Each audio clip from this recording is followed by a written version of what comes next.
This guy reincarnated as a useless, fat young master who had just been beaten up by his own fiancée. And to make things worse, he is trapped inside the very novel he wrote as a minor villain who dies a pathetic death right after his fiancée leaves him for the main character. But everything changes when he awakens the Tang clan martial arts, something that should be absolutely impossible in this fantasy world. Now he will do whatever it takes to survive, to find out how he ended up there, and to win back his wife. But before we dive in, make sure to drop a like on the video, subscribe to the channel, hit the notification bell, and let's get into it. It all starts with a glimpse into the future, in the Krasis kingdom. There, at the northern border, Duke Elian and his army come face to face with the enemy. This enemy was another army, but made entirely of the undead. The Duke notes that the number of monsters is far beyond what they had imagined, not to mention that poisonous mist. By his side, his knight tells him to look in a specific direction. There stands the Death Knight, Durian. They know that even if 10 high-level knights gave it their all to take him down, victory wouldn't be guaranteed. So, the worried knight warns that with their current troops they cannot win. He suggests they should retreat and set up a siege.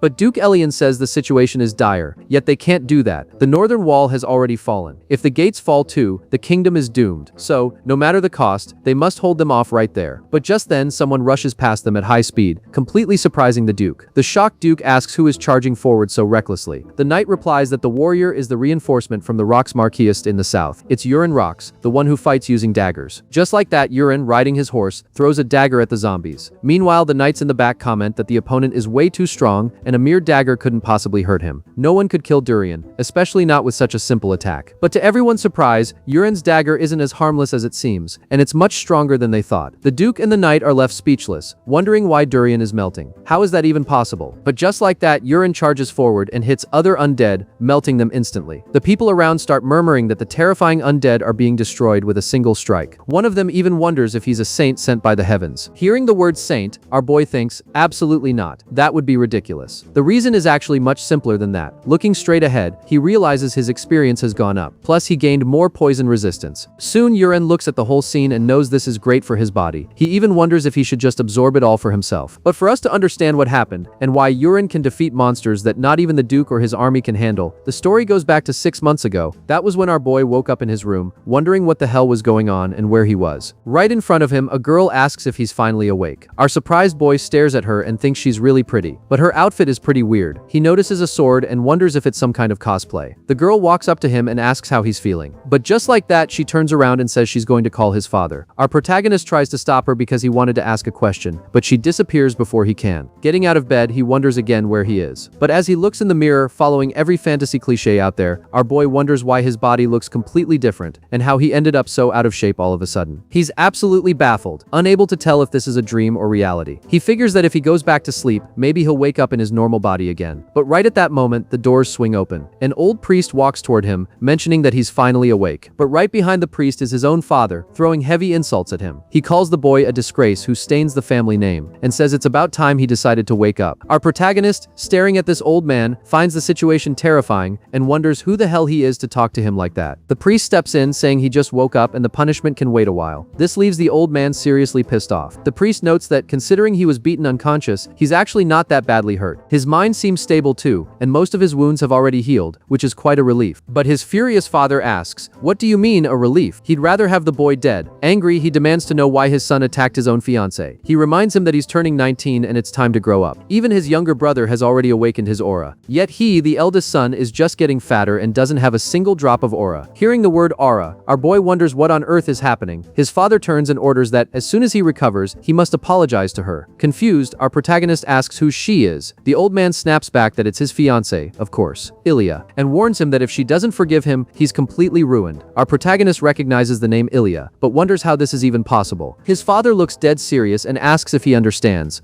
Our very nervous boy says yes. The old man, grinding his teeth in anger, tells him to stop dragging the Rox family name through the mud, and to finally grow up and take some responsibility. Urin. Then, finally, our boy stands up and asks if he is Urin Rox. He deduces that the man standing there must be Wellington Rox. The moment he says that name, his father is shocked by the sheer audacity. He slaps the boy across the face, calling him insolent, and asks how he dares call his own father by his name. The guards literally had to hold the lord back so he wouldn't beat Urin to death. Lying on the floor, completely disoriented, our protagonist can only think that this can't be true. It should be impossible. This has to be a dream. But finally, when he wakes up again, he realizes it wasn't a dream. This is his new reality. He wonders why he's there and how he ended up in this place. The girl from earlier returns and asks if he's finally awake. Our boy stares at her and recognizes recognizes her as Aaron. Aaron confirms that yes, it's really her. Our protagonist gets even more confused. He asks her if he passed out because he did something wrong to Ilya and got punished for it. Aaron says yes, that's exactly what happened. But she finds it strange and asks why he started speaking so politely to her. This really surprises our boy. Nervous, he asks if he really got beaten up by Ilya until he passed out. Aaron confirms it, and to be exact, he tried to attack Lady Ilya and got beaten half to death by her. Hearing this, our boy realizes how terrible the situation is. He knows he's in serious trouble and finally grasps what's going on. There's no doubt left. Somehow he has transmigrated into the web novel he wrote himself, but not as the protagonist. No, he's a pathetic villain, the kind that annoys the main character and dies a miserable death in some random alley. He gets furious with himself, or rather with the real Yuren. Almost crying from anger, he says this can't be true. Frustrated, he starts screaming, complaining about the web novel. But hearing the term web novel, Aaron asks what he's talking about. Meanwhile, our boy just starts crying again. He knows exactly whose body he took over. Yuren Rocks is a completely useless character in the story. No talent, no skills, and zero effort. He only lives off the prestige of being the family's heir. In the original plot, he loses his fiancée to the protagonist, tries to get revenge with an ambush, gets beaten up in front of everyone, and ends up dying a humiliating death. Remembering all this, our boy wonders how he's going to survive in this chaotic world. He knows it's a fantasy world, but he has no idea what skills Yuren actually has. His only advantage is his knowledge of the people the protagonist hasn't met yet, and the items he hasn't found. Thinking about this, he knows he needs to get ready ASAP. But as soon as he tries to stand up, he realizes just how terribly out of shape his body is. He loses his balance and falls to the floor because his center of gravity can't keep him upright. Worried, Aaron rushes over and asks if he's okay. Our boy replies that of course he isn't. But looking at Aaron, he's taken aback. She tells him he should keep resting. Our protagonist calms down a bit and wonders if maybe he just strained his eyes too much. He can see a floating status window right next to Aaron. She gets a little nervous with him staring at her like that. Finally, Yuren feels a tiny glimmer of hope. He recognizes that panel as a classic system window. Aaron, still worried, asks what happened. He plays it off, saying it was nothing, just a bit of confusion with everything going on, and that he'll be fine soon. He tells her she can go back to her chores. So, she leaves. Our boy keeps looking at the status window. He notices her traits: Agile Sword level 2, Clear Mind level 1, and Aura Adaptation level 1. He remembers that, in the novel, Aaron was designed to be much stronger than normal knights. But something else catches his eye. Her affinity with him is literally 0. He gets confused, as this looks just like a dating sim. He wonders if the world has this interface because he played a lot of those games when he was younger. He gets more and more confused, not understanding what kind of world building this is. But at the end of the day, her affinity isn't in the negatives, which is actually a good thing, considering how awful the real Yuren's behavior was. But right now, there's something way more important. He needs to get his life together, especially this out-of-shape body. At that moment, another status window pops up. Now it's his own window. He looks at his traits and reads, Creator's Eye level 1, and the Sichuan Tang Clan technique, which is currently locked. The synchronization rate is at 99.9%. Our protagonist is completely shocked. He actually has special abilities. The Sichuan Tang Clan technique is a direct reference to the Chinese martial arts novels he loved so much in his past life. He notes that this skill comes from a clan that specialized in poisons and hidden weapons. The setup of this world is getting more ridiculous by the minute. But thinking about it, if he can master the Sichuan Tang Clan technique, it would massively boost his chances of survival. And suddenly, he gets really hyped about the possibilities.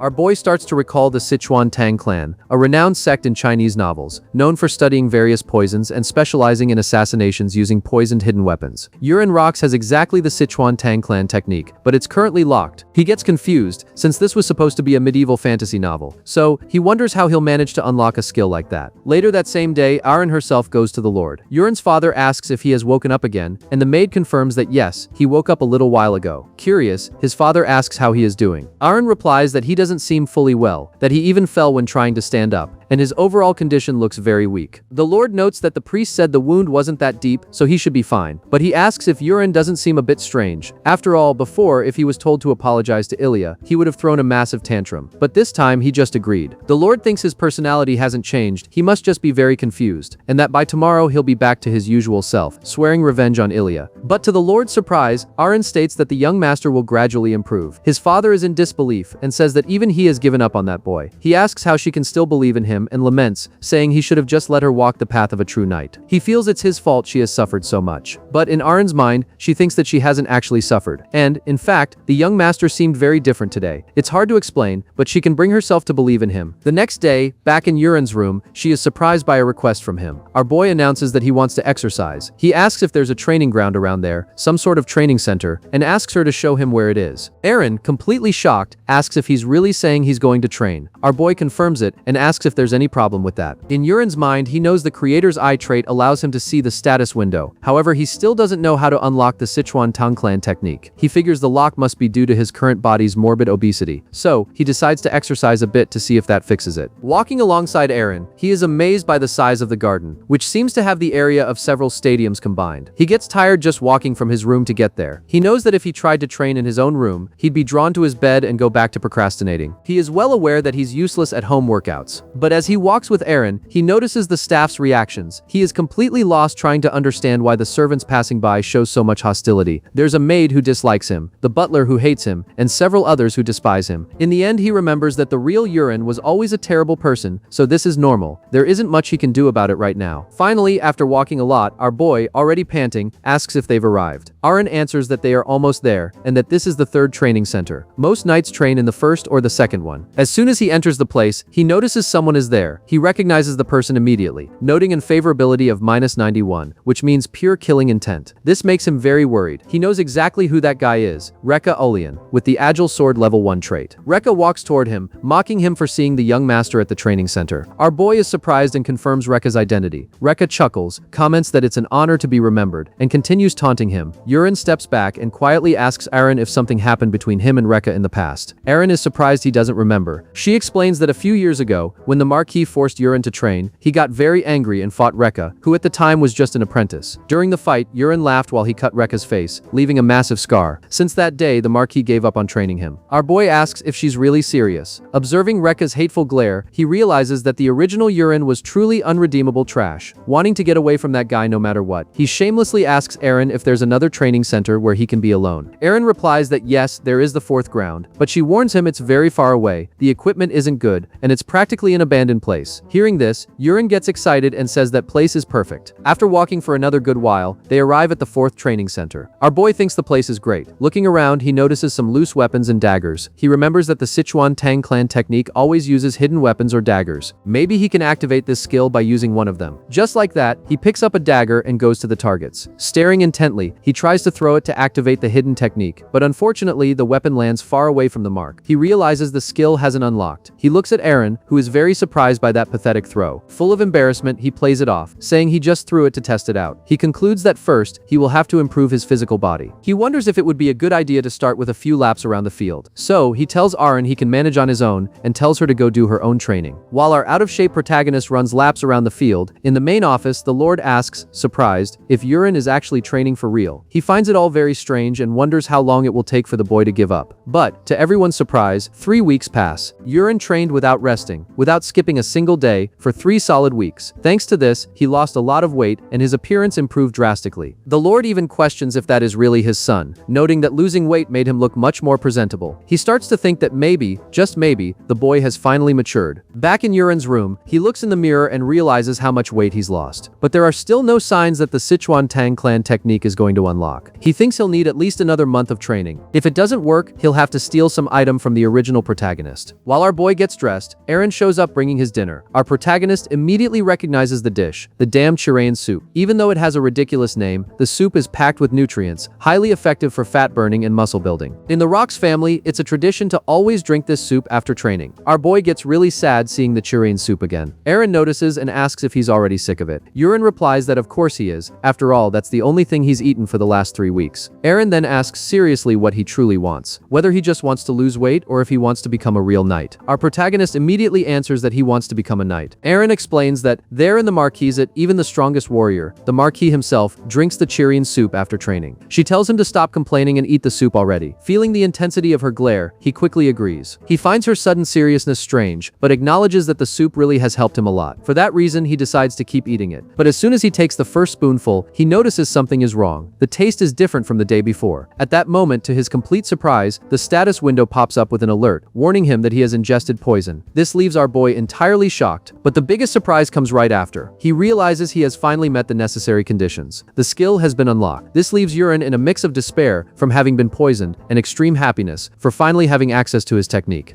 But, while his father thought the boy had finally matured, someone appears in his office. When he looks up, he sees it's the madam. She says she brought him some tea. This woman is the Lord's second wife, Kana. She asks, surprised, why he is staring out the window so much. The old man replies that he just thought the garden looked very beautiful today. The madam smiles and mentions that she is the one who takes care of the garden. She has dedicated a lot to it, so she is grateful for the compliment. The Marquis agrees, commenting that her skill for this is admirable. But right at that moment, the madam hugs him from behind and asks when he's going to decide to name Colin as his successor. She argues that this is what he had promised, and that everything is already set for the nomination. She hints whether it wouldn't be better to just make things official right away. Hearing this, the Marquis tells Kana that he thinks it's going to take a bit longer. This really surprises the woman. She questions if they hadn't agreed to make Colin the successor this very month. The Marquis confirms that yes, he remembers that. But, as she must already know, it seems Yurin has finally gotten his act together. He is the eldest son of the Rocks family, after all. If he starts taking his training seriously, he could become an excellent successor. Kana, obviously faking sympathy, says yes, she heard about Yurin's change. She claims she was very worried about him, but it seems the boy has finally woken up to reality. And that indeed this is a relief and great news. The Lord turns to her and comments that getting beaten up by his own fiancé finally made the kid face reality. But once again, the madam pushes the successor topic. The Lord argues that Yurin has only been training for 3 weeks, and he thinks it's better to observe him a little longer. However, he promises that if Yurin goes back to being the failure he was before, the successor position will immediately go to Colin, their first son. Hearing this, the madam leaves, saying she's heading back to her quarters and asking the Lord to finish his work soon. But as soon as she steps out of the Marquis's office, her mask falls. She freezes in anger and, grinding her teeth, mutters Yurin's name, swearing he will pay for ruining her plans. While this was happening, back in his room, our boy finally unlocked his Sichuan Tang clan technique trait. Surprised, he comments that even knowing the sect used poison as their main weapon, he didn't expect that ingesting poison would be the exact condition to unlock this power. But now that he stops to think about it, that Chirin soup was poisoned. He notices an alert symbol in the corner of his vision that wasn't there before. As soon as he focuses on that symbol, he receives a description from the system. The window states that the Chirin soup was mixed with the Hanyang herb, which has a paralysis attribute. This plant is actually a medicinal herb with low toxicity. It barely affects a strong adult's body in small doses. However, if it accumulates in the system over time, it gradually paralyzes the target and eventually leads to death. Watching Yurin's strange reaction as he stares into the void, Aaron asks what is going on and if he isn't going to eat. But our boy snaps out of his trance and replies that he is definitely going to eat. He starts devouring the poisoned soup eagerly, as if there's no tomorrow. But in his mind, the gears start turning. He wonders who would have put poison in his food. In the original plot of the novel, Yurin didn't die from poison, so it seems his presence here has changed the course of the story. Thinking about it, there was an important event that should have happened already, but hasn't yet. Finally, he puts the pieces together and remembers. Around this time in the original story, the second son, Colin, should have already been officially named the successor. He wonders why the Lord postponed the decision. The answer was obvious. It was because he, Yurin, had started training seriously. With this in mind, he smiles, as he already has a clear and certain guess as to who ordered his meal to be poisoned. At that moment, he receives another system notification. The message explains that the conditions to unlock the weak paralysis poison have been successfully met. Our boy gets excited about the news. He hands the empty bowl to Aaron, joking that the soup was so good today it almost made him want to cry. This leaves Aaron completely confused by the young master's attitude. Next, he asks her to leave, as he wants to be alone in the room to rest. Finding his behavior very eccentric, she agrees and tells him she'll see him tomorrow morning. As soon as he is alone and sure that Aaron is gone, our boy runs to the mirror. He decides to activate his new Sichuan Tang clan technique skill, saying out loud, "Release." But in that instant, he notices in his attributes that his body's synchronization rate is at 97%. He realizes the system interface works exactly like a virtual reality game. If he focuses his vision on a specific part of the menu, he can expand the hidden information. And that is exactly what he does. He decides to check the poison tab first. He sees that at level 1, he can use the weak paralysis poison. At level 2, the prolonged poison. At level 3, the confession poison. And at level 4, the terrifying soul-destroying poison. The catalog keeps leveling up gradually. Scrolling down to the bottom, he sees the list goes all the way to level 30, culminating in the legendary formless poison. Our boy concludes this must be the ultimate poison of the class, but to get it, he needs to grind and unlock all the previous poisons, in sequence one by one. And to be able to activate even the most basic poison on the list, he notices a missing prerequisite. He needs a fundamental skill, an internal energy method. Reflecting on the novels he used to read, he thinks this makes perfect sense, since the Chinese clan uses poison techniques that rely heavily on qi manipulation. Therefore, he decides to check the martial arts tab. As soon as he clicks, another window pops up asking him to choose an internal energy method among 3 available options. Looking at the list, Yurin smiles and says it's a very easy choice for a fanatic of this story genre. He analyzes the options and notes that the arts that focus on poisons deal damage strictly through poisons. Meanwhile, the arts that focus on hidden weapons concentrate agility purely on throwing hidden weapons. Finally, the divine technique of 10,000 poisons takes much longer to master, but it simultaneously perfects both the use of poisons and the damage of hidden weapons. He chooses without hesitation, thinking that the more versatile his arsenal is, the better. After all, that's how the true martial arts protagonists become broken in the future. Thus, he selects the divine technique of 10,000 poisons. As soon as he confirms the button, a flood of ancient knowledge violently invades his mind. He realizes the complex mantra of the technique has been automatically engraved in his memory, as if he had already studied it for years. Now, the theory was there. He just needed to try circulating his energy in practice. He takes off his shirt, sits on the floor of the room in a lotus position, and begins to meditate. Immediately, he feels a strange, warm flow of energy running inside his body. He understands right away that this is the famous vital energy, qi. To start his cultivation, he knows he must carefully guide this energy through his meridians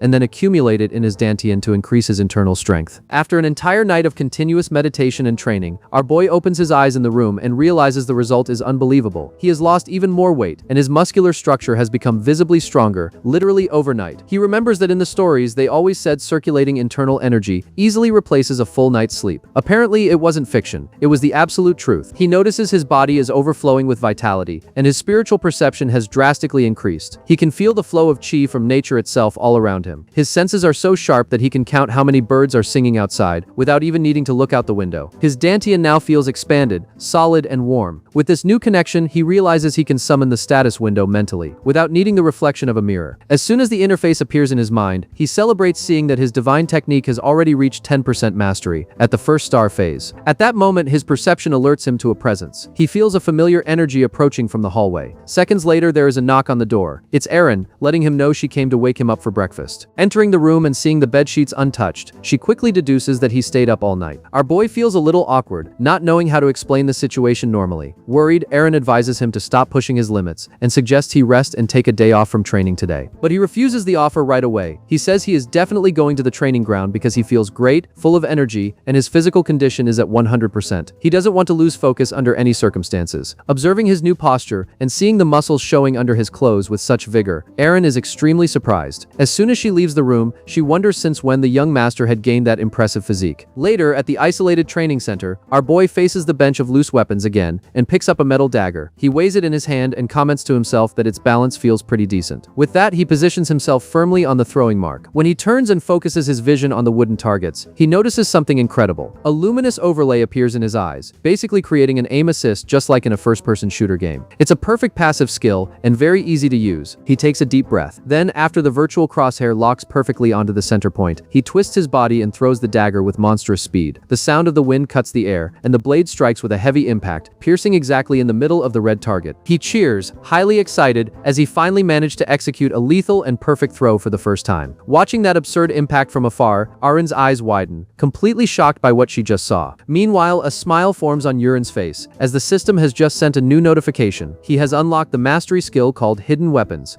And so Erin, very curious, asks what he just did. Our boy replies that he's not sure. He just thinks the results of his training have finally started to show. But she, completely baffled, states that this can't be true. Meanwhile, our boy thinks to himself that this is the first time he's seen Erin so shocked. So, he heads toward the bench again, and he wonders if he should give it another try. With another dagger in hand, he notices that when he gets ready to throw something, he feels a warm internal energy rising straight from his dantian. He immediately recognizes what this sensation is and thinks it's great, because now he is absolutely sure he can throw the dagger perfectly. As soon as he throws it, the motion is much stronger and faster, and it hits once again right in the middle of the target. This surprises Erin once more, since he basically split the wooden target in half. Yurin, observing her reaction, thinks to himself that honestly, having an aim assist appearing in his vision is practically using a cheat code. Believe it or not, when he was younger, he used to play a lot of a shooter game called Battlefield. He even participated in LAN house tournaments back in the day, which in practice shouldn't change absolutely anything for real-life combat. Still very shocked by what she saw, the maid doesn't really know how to react. Our boy asks if she noticed anything different about him. She asks what he means by anything different. Thinking for a moment, she mentions the fact that he has lost a lot of weight since yesterday, but she can't say for sure what happened. Our boy plays dumb and asks, "What do you mean lost weight?" She answers a bit nervously, saying that he has been training every day and strictly eating the chirine soup. So, losing a lot of weight quickly is somewhat normal. But, just from yesterday to today, he slimmed down drastically. Surprised, he pretends not to know and asks if she's serious. Meanwhile, he realizes, with relief, that she can't sense the flow of internal energy in his body. This is simply too perfect. Because, apparently, in this world only he can use internal energy, and no one else can detect it. He really gained an incredible power. Highly pumped, pumped, he announces that he will continue with the training. With that, he throws and hits the targets with extreme ease, burying the blades right in the center. After that, he moves on to a more difficult challenge. The goal now is to hit one dagger right on top of another, piercing the exact same hole in the target. He quickly pulls off a perfect throw, which impresses Eren yet again. Nervous, she asks if she can try doing the same. When she throws the weapon, the dagger doesn't even hit the red center, striking only the black edge of the target. Our boy gets very smug about the situation and jokes, saying that apparently she can't do it. But right at that moment, another status window pops up. The system notifies him that a new hidden weapons technique has been unlocked. The so-called direct throw is now available. With it, Yuren can throw objects with much more power and speed. And this isn't limited only to daggers or hidden weapons. He can use the direct throw with stones, pieces of wood, sculptures, swords, or literally anything else he wants to throw. Reading this, the boy is quite surprised. He wonders about the anything part and decides to test the skill right away. He announces he's going to try something new and asks Eren to step out of the way. Surprised, she asks what he is going to do. When she looks, she notices he has picked up a broken sword from the ground. Raising the heavy sword, he realizes he can channel a lot of internal energy, making the flow go straight from his dantian to his arm. Like that, he activates the direct throw. The sword flies and hits the target dead on, completely blowing the wooden structure into pieces. Eren is even more shocked, completely paralyzed by the impact. She asks, "Young master, what the hell was that? And where did this absurd power come from?" But our protagonist replies that he doesn't know for sure, and he jokes that maybe it's just the power of practice. Obviously, she replies that this is impossible. Our boy walks up to his maid and mentions that he knows very well that she reports everything to his father, but he wants to ask her a favor. He asks if she could keep that level of strength a secret for now. Eren asks the reason for this request. Our boy explains that right now he is still testing a few things. He promises that later on he'll be able to explain everything to her, but he asks her to please wait until then. She agrees and says she can keep the secret. Now, at the end of the day, as the workers are heading home, one of them, named Peru, heads toward an isolated shed. Our protagonist watches him from afar. Thus, he activates the creator's eye. The system confirms that the man's name is Peru, and his traits are poisonous touch and agile movements. Yuren remembers that this poisonous touch is a trait that allows him to poison food without getting caught. So, without a doubt, that was the guy who sabotaged his meal. Silently, he follows Peru, wanting to test a little something on him. He knows he just needs to point his hand to lock the system's aim onto the target, and then finally activate the paralysis poison. As soon as he activates the skill, Peru, who was walking calmly back home, is in fact completely paralyzed in that exact instant. The man realizes his body can't move at all. Soon after, he falls unconscious.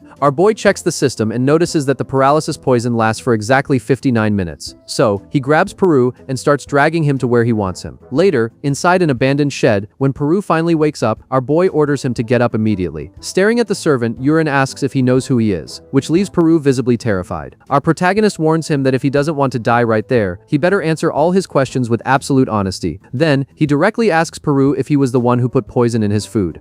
But soon Yuren remembers that Peru can't speak because he's paralyzed. So, to answer his questions, he must blink once for yes and twice for no. Yuren asks if he understands, and with that, Peru blinks once. Right after explaining this, he asks again if it was Peru who poisoned his food. Just like that, Peru blinks once, confirming it. Our boy asks if the poison he used was the Hanyang herb. This really surprises Peru, who blinks once more. Our boy warns that the next question is about the person who ordered him to be poisoned. He wants to know if it was Madame Kana. But, to the protagonist's surprise, Peru blinks twice. Yuren gets suspicious and asks if it really wasn't her. He warns that Peru better not lie, otherwise he will kill him. He threatens that if he lies again, he'll leave a very nice cut on his throat. Then, he asks again if the one who ordered the poisoning was Madame Kana. But the servant blinks twice again, which surprises our protagonist even more. He realizes that, apparently, Peru isn't lying. But he gets confused, wondering who it could have been then, and he decides he'll have to figure that out soon. So, he grabs a small ball made of dry leaves and makes the servant swallow it, claiming it's a lethal poison. He warns that from now on, Peru has exactly 1 month to live, and if he doesn't take the antidote before that time, all his organs will melt from the inside. Therefore, he must follow all his orders strictly. He asks Peru if he understands the position he's in now. After striking terror into the servant, he says that's great. He then removes the paralysis. Once the effect wears off, Peru can finally speak again. Our protagonist announces that, now that he can speak and move, he'll ask the question again, who ordered him to poison him? So, Peru confesses that it was one of the night captains, Karox Livingstone. Remembering that name, our boy recognizes him immediately as Captain Karox. Peru explains that Karox said Yuren would die of a disease this year anyway, so he ordered him to do the dirty work. But our boy remembers that Karox is Kana's older brother, who only got the captain position thanks to her marriage to the Marquis. So, it seems his guess wasn't entirely wrong. He is basically her accomplice. But, at the end of the day, that doesn't matter right now. He hands a piece of paper to Peru. Peru asks if that's a list of poisons. Meanwhile, our boy thinks that few people know as much about poisons as the guy standing in front of him. Soon he confirms that yes, it is. He demands that Peru look for those toxins in the black market. He instructs the servant to get get money from Karux to buy all these poisons and bring them to him. He orders him to start by handing over the ones he already has with him tonight. But Peru, very surprised, asks why he needs poison. Our boy throws the question back at him, asking if he gave him permission to ask questions. Very nervous, Peru answers no. Then our boy says that's great and that he can leave now. Oh, and before he forgets, from today onwards, Peru must put a lot of Hanyang herb in his soup, which leaves the servant even more baffled. Back in his room, our boy laughs hard, commenting to himself that this was totally epic. He thinks about how incredible the martial arts skills are, and he finds it hilarious to think that Peru actually believed he had swallowed poison when it was just a bunch of dry leaves he picked up from the ground. But anyway, he needs to focus and quickly learn the martial arts of the Sichuan Tang clan technique. If everything is going according to the plot of his novel, something terrible is going to happen soon. A good amount of time passes, and Peru finally returns with the herbs he asked for. He hands over the items, saying these are the poisons he had stored with him. He points out that that one is the Hanyang herb, the other is the Yekrokpa herb, and the last one is the wood vine leaf. But Peru is surprised to see that our boy recognized all of them immediately. He asks how the young master knows all these rare poisons. Our protagonist plays it off, saying they aren't even that rare, but in reality he knows he can only identify everything because there's a status window floating right above the items. So Yurin mentions to Peru that if he wanted to kill him, just the Hanyang herb would have been enough. So why did he have those other herbs mixed in? Peru explains that the Hanyang herb takes a long time to take effect, and the victim might end up developing a resistance. But if it's mixed with the Yekrokpa herb, the effect gets much stronger and is even harder to detect. Our protagonist concludes that, in other words, poisons become stronger and more subtle when combined. He then asks how Peru knows all of this. Peru says that when he was 8 years old, he was sold to the Livingtane family and forced to train with a poison master. Our boy asks if there are many like him in the Livingtane house. Peru answers that, at first there were 20 children, but they all died during the tests, and only he survived. So, our protagonist deduces that it makes sense, since children who lack the poison affinity trait don't last long exposed to so many toxins. He realizes that Peru clearly holds a grudge against the Livingtane family, which means he has found a great tool to use to his advantage. So, he thanks Peru for his hard work and dismisses him, saying that's all for today. Very nervous, the servant bows and announces he is leaving. After that little guy finally leaves, our boy notices that his divine technique of 10,000 poisons is at stage 1 at 20%. So, what he needs to do now is eat these herbs, all these poisonous herbs at once. But, as he chews, he realizes the taste is absolutely disgusting and makes him really want to throw up. Even so, that night, he swallowed all the toxins he could. The system soon issues an alert that he is in critical danger of poisoning, and that meditation is urgently required. In this way, our boy started circulating his energy and managed to evolve his internal energy method to the second stage. When he woke up the next day, his maid Arin was already at the door. But as soon as she opened the bedroom door and looked at him, she was in absolute shock. The young master looked completely different. His body was fully toned and shredded. Baffled, she asked what the hell had happened to him overnight. But this was basically the direct result of advancing to the second stage of his technique. And, because of this breakthrough, the martial art Little Dragon Steps was acquired. Furthermore, new poison techniques were unlocked. The slow toxin, the truth serum, and the soul-destroying smoke. All of this left our boy much more excited and infinitely more confident for whatever comes next.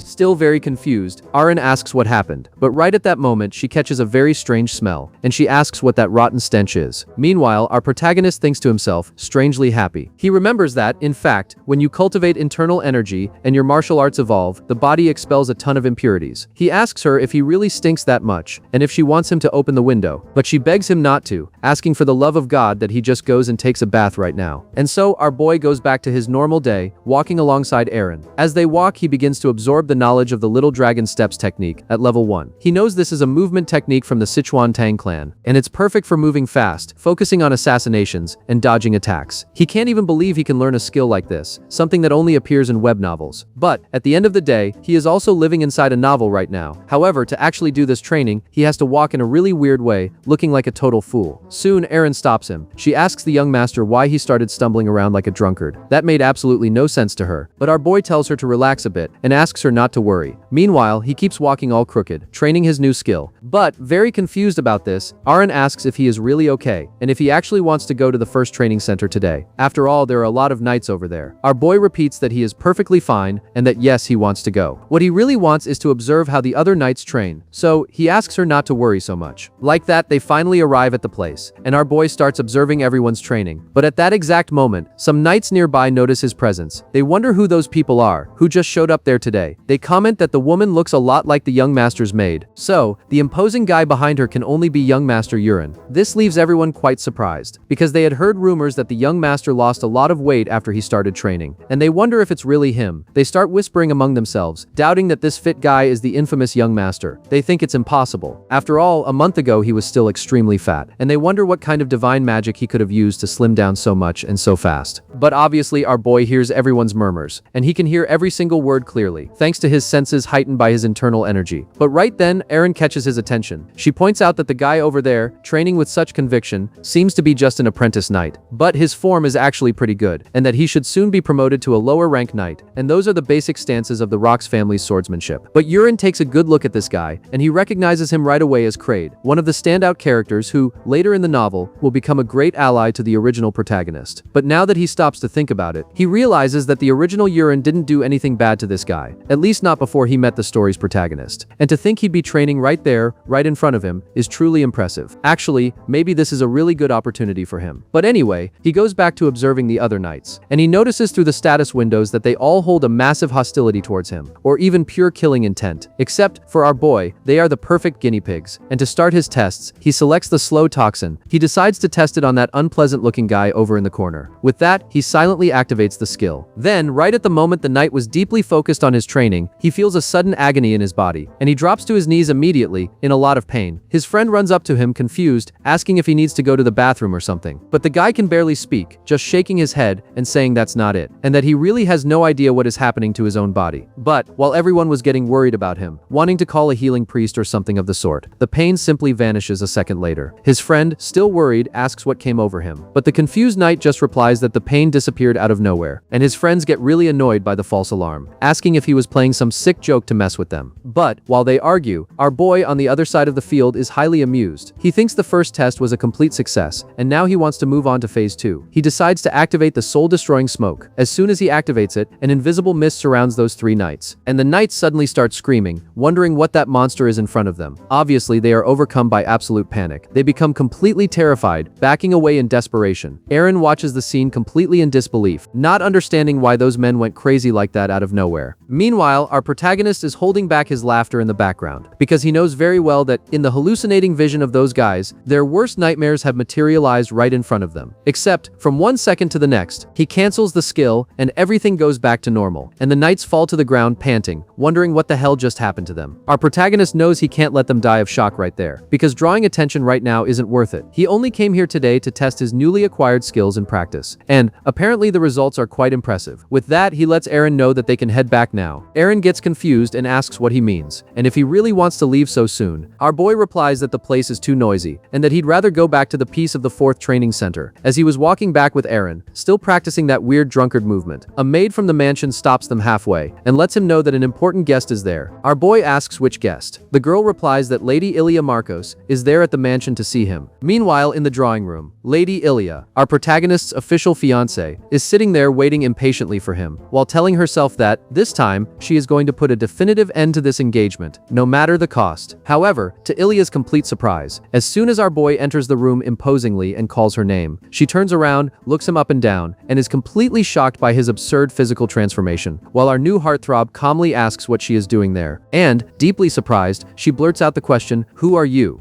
But before the meeting, our boy, thinking about this Ilia, knows that she is his fiancée and that she is excellent in combat. And come to think of it, he remembers that around this time in the story, Ilia started asking to cancel her engagement with Euron. However, the old, fat Euron simply refused. Back in the present, he concludes that there's nothing else to do, and he just has to meet her. And so, finally their meeting takes place. Very surprised, Ilia asks who he is, while our boy, a little confused, replies that it's him, Euron. But she, shocked, asks what he means by Euron. Our boy comments that it's been a little while since they last saw each other, but she remains perplexed, saying that it can't be. She had heard rumors that he had lost a lot of weight, but even so, she thought it was just a rumor. After all, it hasn't even been 2 months since they last saw each other, and she doesn't understand how he changed so much. Euron replies that, well, he worked really hard, and she asks what he means by that. Our protagonist explains that after she beat him up, he thought a lot about his actions, and then, he decided to turn his life around. But still a bit suspicious, she asks if he called her there to fight for revenge. But our boy says no, and kneels in front of her, which surprises the girl even even more. He says he is very grateful to her, and that, thanks to her, he finally woke up to reality. So, he is truly sorry for everything he did in the past, and lets her know that if she wants to cancel the engagement for any reason, he will accept it without question. Still shocked by the scene, she asks who the hell he really is. Our boy replies that he is the former scumbag Yurin Rocks. He bows again, repeating that he is so sorry. Surprised by this new attitude, Ilya doesn't know what to say. Meanwhile, Yurin thinks that, at the end of the day, it's not even his fault, but rather the fault of the former owner of that body, and he is apologizing for one single important reason. Ilya Marcos is not just an ordinary heroine. She possesses the Sword Queen trait, and because of that trait, she continues to get stronger and stronger over time. In the novel's future, she saves the original protagonist and cuts down the main villain. And what makes all this possible is exactly that Sword Queen trait. Therefore, even if they cancel the marriage, it's much better for them to become friends or allies, rather than, obviously, being her enemy. Back to reality, Ilya stares at him very seriously, and orders him to stand up immediately. She asks if he is serious about changing. Our boy confirms that yes, he is, but she demands a promise, and begins to release her oppressive aura right in front of him. Yurin didn't expect her to pressure him with such a suffocating aura, but feeling that, he remembers seeing her act like this somewhere else in the story. In a very severe tone, she orders him to promise that, from now on, he will no longer live like trash, and warns that if he breaks this promise, she will beat him to death herself. Our protagonist gulps and thinks, what do you mean, to death? But he quickly brushes it off, as he can barely breathe. To resist, he activates the divine technique of 10,000 poisons, which greatly surprises Ilya, because he actually manages to withstand the pressure of her aura. Surprised, she asks how he did that, while our boy simply confirms that yes, he promises to change. In Ilya's mind, his firm posture makes him look like the ultimate heartthrob, leaving her heavily blushing. She turns to leave, warning him that she will keep a close eye on him, and if he makes one more mistake, the engagement will be officially cancelled. Surprised by her words, our protagonist wonders, wait, the engagement hasn't been cancelled yet? Later, in the Lord's office, Yurin's father asks if Ilya met with the boy. Ilya confirms that she did. The father, curious, asks if she has made a decision. Ilya says that yes, she has, and that the engagement will not be cancelled, which surprises even the Marquis himself. He asks if he may know the reason, because even he can't understand it. Ilya explains that her father always said people don't change, but she heard rumors that Yurin had changed, so she got curious to see it with her own eyes. She confesses she expected to find the same weak Yurin as before, maybe just pretending to be nice, but she was completely wrong. He has become a completely different person, and that's why she wants to give him one more chance. Surprised, the Lord asks if she is sure about this. She confirms that she is, but points out that if he goes back to being his old scumbag self, she will beat him to death with her own hands. The Lord smiles and says that is exactly what is expected from a great heroine. Then, he asks her to please take good care of his son. Ilya stands up, agrees, and announces she is leaving. The Lord asks if she wouldn't like to stay a little longer, but she explains she had told her father she would cancel the engagement and head straight back home. Since things took a different turn, she needs to go let him know. After this meeting between the Lord and Ilya, our protagonist's fiance leaves. Later, in the same office, Yurin's father calls him in for a talk. As soon as the boy enters and turns around, the Lord jokes, asking who he is. Our boy, not understanding, asks what he means. His father laughs, saying it's just a joke, and comments that apparently he's been working really hard. Curious, our boy asks the reason he was called in, and wonders if it's to start his official night training. His father, surprised, confirms that is exactly it, and notes that apparently his son has also gotten much sharper during this time. He announces that now it's time for Yurin to learn the Rocks family swordsmanship. But our protagonist formally calls him Marquis, and says he has something to say regarding that. The father asks what it is. After talking to his son for a bit, the Lord gets upset and asks what the hell he just said. What do you mean throwing? And questions if he actually intends to learn throwing techniques instead of swordsmanship. Our protagonist confirms that is exactly it. Then, his father starts yelling at him, saying that it is unacceptable, and that this is just a cheap trick used by street thugs. He claims that with a skill as flawed as dagger throwing, he wouldn't even be able to pierce a knight's armor, let alone pierce the thick skin of a monster, even a low-class one like a Borak. But our protagonist isn't intimidated and makes a proposal. He asks, how about we make a bet? His father, confused, asks what he means by that, and our boy proposes that, if his father is so sure about that, they should bet on whether or not he can defeat a Borak using only a dagger.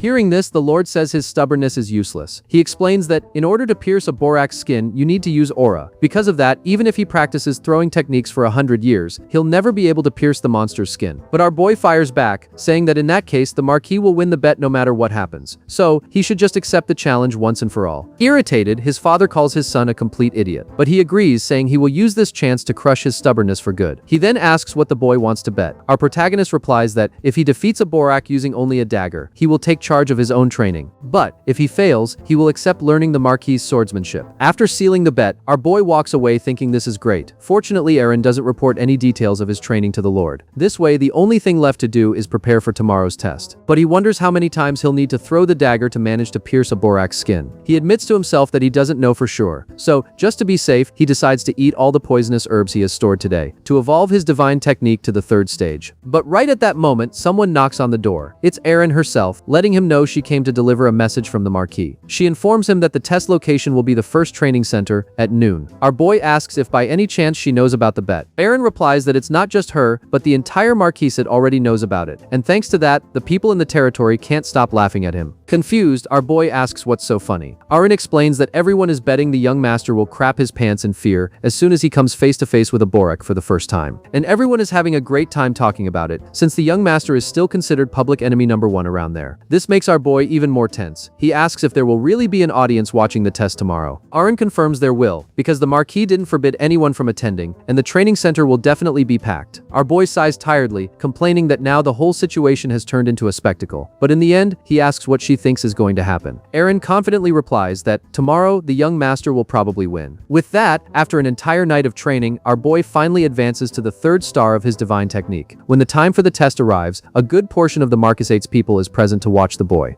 Euron comments to himself that the place is much more crowded than he imagined. Sitting there on his throne, the Lord asks if he is ready. Our boy answers yes, but points out that there are a lot of people watching. The Lord defends himself, saying he only mentioned the test to his sorcerer, but the news spread widely across the territory. So, he tells his son to be careful not to embarrass himself. With that, the Lord sorcerer announces they can begin. He then initiates a low-level summoning spell. Meanwhile, Euron thinks this is the first time he's seen someone use magic right in front of him, and he finds it truly incredible. After a few seconds of the spell, the so-called Borak appears. Our protagonist reflects that the most amazing part isn't the magic, but seeing the monster he created himself using only words. The famous Borak is an ocean monster, standing about 1.5 meters tall. It looks like a fish with 2 legs, or fins that can walk like legs. Observing the Borak, the crowd is in shock and terrified of the creature. But on the other side of the arena, our boy thinks it looks kind of ridiculous. In fact, this monster named Borak was his own invention. He created it when he was eating sashimi at a restaurant and didn't have any monster ideas. If it weren't for its somewhat cute arms and legs, the monster would just be a regular fish. While he was thinking about this, the Borak charges towards him, completely surprising our boy with its high speed. Despite this, he manages to dodge the strikes quickly, which surprises even the Marquis. Facing the Borak head-on now, our boy comments that the creature went all out without any warning, but it's not as fast as he thought it would be. First, he draws his dagger and says he wants to see just how thick the monster's skin really is. But right at that moment, a crosshair appears in his vision. He recognizes that as the Borak's weak point and decides to test if it's true. So, he throws the dagger dead center into the weak point. After being hit, the Borak simply drops dead to the ground, surprising everyone. Our boy realizes it died in just one hit. The crowd goes into shock, and the Lord is even more shocked. Shortly after, everyone starts cheering, yelling that he did it, and that young Master Euron is amazing for defeating the Borak. From his side, the Lord asks Euron how he did that. Our boy replies that he aimed right at its weak point and gave it a light hit, but the Lord says he cannot accept this. Our boy asks what he means, and his father argues that a Borak dying from just one dagger makes no sense at all. But the boy fires back, saying the great Marquis of Rocks wouldn't go back on his word, right? Examining the Borak, the Lord's mage reports that underneath the monster's arms, there are no scales, and the young master's dagger struck precisely there, which is basically its true weak point. But the Lord refuses to accept it, claiming it was pure luck. Meanwhile, our boy says that, luck or not, he won the bet. But the Lord cuts Euron off and tells him not to be so cocky, demanding a rematch. Our boy rolls his eyes, saying he is being incredibly annoying. But the Lord makes a new proposal, saying they will bet on something else. If Euron wins, he will grant him one wish, and the boy can ask for whatever he wants. But if he loses, he'll have to learn swordsmanship just as they planned. Our boy asks if it's really any wish. The Lord confirms it, but imposes a new condition. The next opponent won't be a Borak, but a knight of his choosing.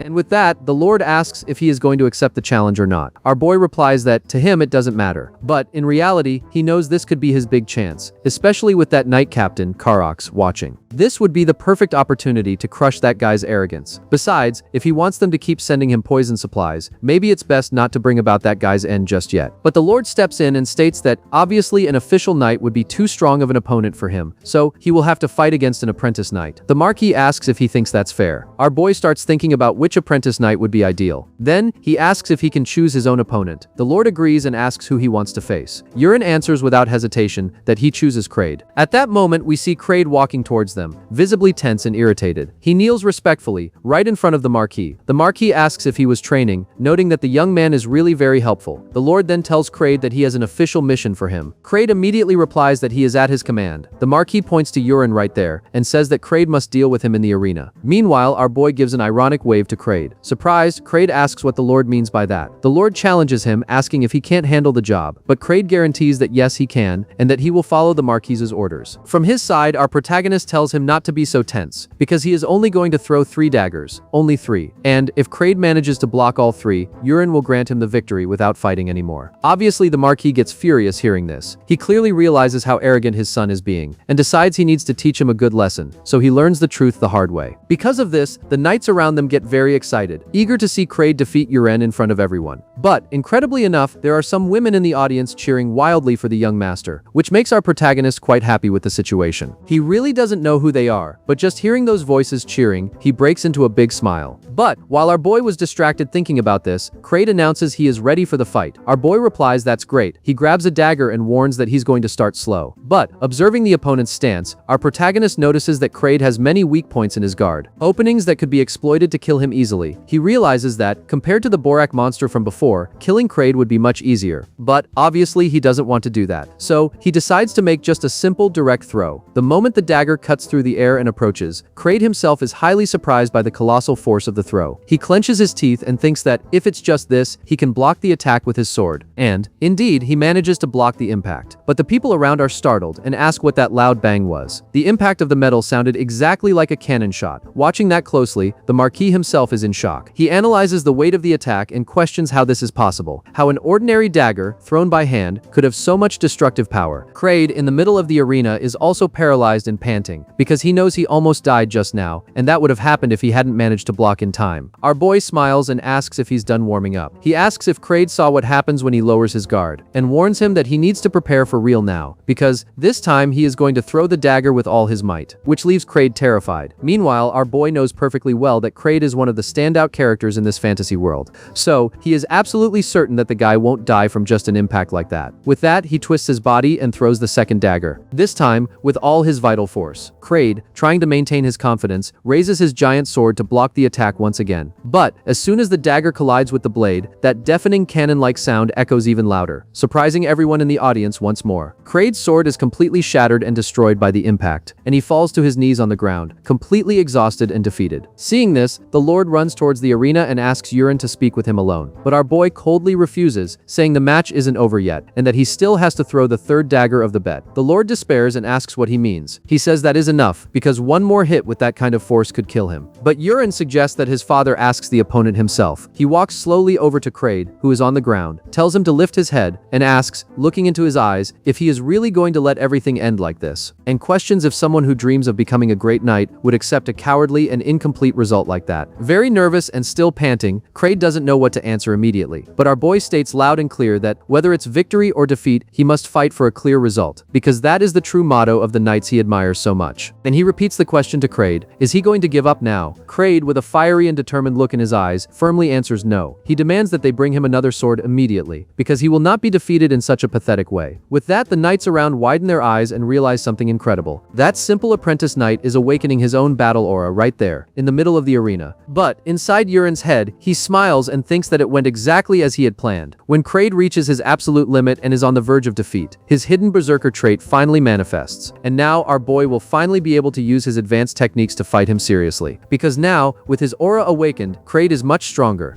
And after Kraid manifests his aura, he tells the young master that he can throw his dagger. In the background, the Marquis is highly surprised, thinking that this is incredible. To manifest that much aura, this Kraid has the talent to become, at the very least, a high-ranking knight. Everyone wonders what Yurin is going to do now. Meanwhile, our boy comments that this is great, and warns that, this time, his attack will be different. As soon as he throws the dagger, Kraid wonders what the hell that is. He finds it strange that the weapon was thrown so slowly and spinning like that. Kraid wonders if, by any chance, Yurin is messing with him. With that, he prepares to block the attack very easily. But, to Kraid's surprise, the dagger magically dodges his sword. It hits him dead in the shoulder, making Kraid scream in pain. The knights around are left perplexed, wondering what is going on. After all, the dagger was moving really slowly, Not understanding how it managed to pierce his shoulder, they start yelling at Kraid to stop overreacting. They accuse him of going easy just because his opponent is the young master. But our boy knows it isn't an act. The impact was brutal because he used internal energy this time, making the wound extremely painful. His father, looking dead serious in the back, tells Yurin to speak with him alone later. At the end of the day, the boy won the bet. Kraid, who is still in a lot of pain, is surprised when our protagonist touches his shoulder. Yurin tells him to stay still and activates the system's energy absorption. As soon as the invading energy is withdrawn, Kraid realizes the pain is completely gone. With that, he bows respectfully to Yurin and then asks for forgiveness. Surprised, Yurin asks what that's for. Kraid explains that at first, when he saw the dagger coming slowly, he thought he was being underestimated. But, in reality, it was an extremely precise and subtle technique. No one could learn such an advanced move in so little time. So, apparently Yurin had been hiding his true skills from the very beginning. He sneaks up closer to our boy and whispers, asking if there's some mysterious force keeping an eye on the Marquez family or something like that. He questions if that's why Yurin hid his strength all this time. Very excited about his own theory, Kraid comments that he always found it strange for the young master to accept being despised so much, and that, in the end, it was all just a noble sacrifice. In Yurin's mind, he laughs, knowing that this novel character always loved conspiracy theories. The guy is an absolute fanatic for this kind of drama. Kraid, who is a massive brute, says that the young master is highly admirable. He says it in a rather cute way, which ends up being super weird since it's totally out of proportion to his size. He sincerely tells Yurin that if he ever needs to face this mysterious force and needs help, he can count on him. Meanwhile, our protagonist notices in the system that Kraid's favorability towards him has increased to 26%, which means a friendly status. A bit confused by this sudden loyalty, Yurin just agrees and says they'll talk later. In the end, Yurin concludes that Kraid is someone very easy to read, with a straightforward personality similar to a barbarian's. Kraid asks the young master to believe in him, promising to spread to everyone that Yurin was never a scumbag, swearing to put an end to those damn rumors once and for all. Our boy thinks that keeping Kraid around is an excellent idea. After all, he's someone who in the future will become capable of annihilating an entire army of knights all by himself. And as Yurin leaves the testing ground, his maid Erin is already there waiting for him. She comments to our boy that he worked really hard today. Walking alongside him, she mentions the throw of that last dagger. She says she had never seen him use that before. Yurin replies that it's a new skill and asks what she thought of it. Erin confesses that she simulated a duel in her own head. She concluded that if she had faced that technique without ever seeing it before, she definitely would have lost. But now that she's seen it in action, she believes she could block it. Our boy knows she isn't lying. After all, among Erin's traits, clear mind is a very rare and powerful passive skill. Right after, he points out to Erin that she has been training to be a knight since she was a child, and that, if she hadn't become his maid, she would have become an official knight a long time ago. So, he gathers his courage and asks if she is truly happy with her current situation. Erin, completely surprised, asks what he means by that and why he is asking this out of nowhere. Later, our boy heads over to the Marquis's office. Upon entering, he formally asks if the Marquis had called for him, but his father, visibly annoyed, calls him an idiot and warns him that when they are alone, Yurin should call him father. He questions why the boy has to be so stubborn all the time. Our protagonist, a bit lost, quickly agrees and says, "Alright, father." Curious, Lord Rox gets straight to the point. He asks what kind of technique he used in the arena. He reveals that, even after searching through various records, he didn't find anything similar to that strange move. His father points out that it's only been a month since he started training seriously, and that no matter how talented the boy might be, learning a technique of that caliber in such a short amount of time is physically impossible. So, with a dead serious expression, he demands to know who taught him to do that, because he wants the truth. Our boy knows that, obviously, he can't tell the truth about the system. But luckily, he had prepared very well for this question. So, he replies to his father that he found an old book. Lord Rox frowns and asks, "What do you mean a book?" Yurin backs up the story, saying he was walking through the mansion's library looking for a training manual. He ended up tripping, and right at that moment, a mysterious book fell from the shelf right onto his head. He explains that the book had no title or cover, just a very strange symbol engraved on it. Driven by curiosity, he opened it to see what it was. Except, as soon as he opened the pages, the book started glowing brightly, transferring knowledge directly into his mind. And immediately after, the book simply vanished into thin air. When he regained consciousness, he already possessed all that knowledge about daggers, throwing, and unusual skills. His father, extremely surprised by the tale, asks if he's saying that the thing was a grimoire. Yurin confirms it. He thought of making up this excuse precisely because he knew exactly how these items work in that world. After all, he was the one who invented them in the novel. Grimoires are artifacts where a great mage stores their own techniques or magic, so that whoever opens them immediately receives those powers. His father agrees, confirming that grimoires work exactly like that. He comments that the family's library is massive, and that not even he knows what kind of books their ancestors kept there over the centuries. He concludes that finding that artifact was a true stroke of luck. Our boy even considers making a corny joke about destiny, but changes his mind and stays quiet. Changing the subject, his father says, "All right, a promise is a promise." He guarantees he won't force Yurin to learn swordsmanship anymore. But, remembering the other part of the bet, he tells his son he must state his wish wish right now. With that, Yuren stands up, looks the Lord dead in the eye, and declares his wish. He wants to claim the position of heir.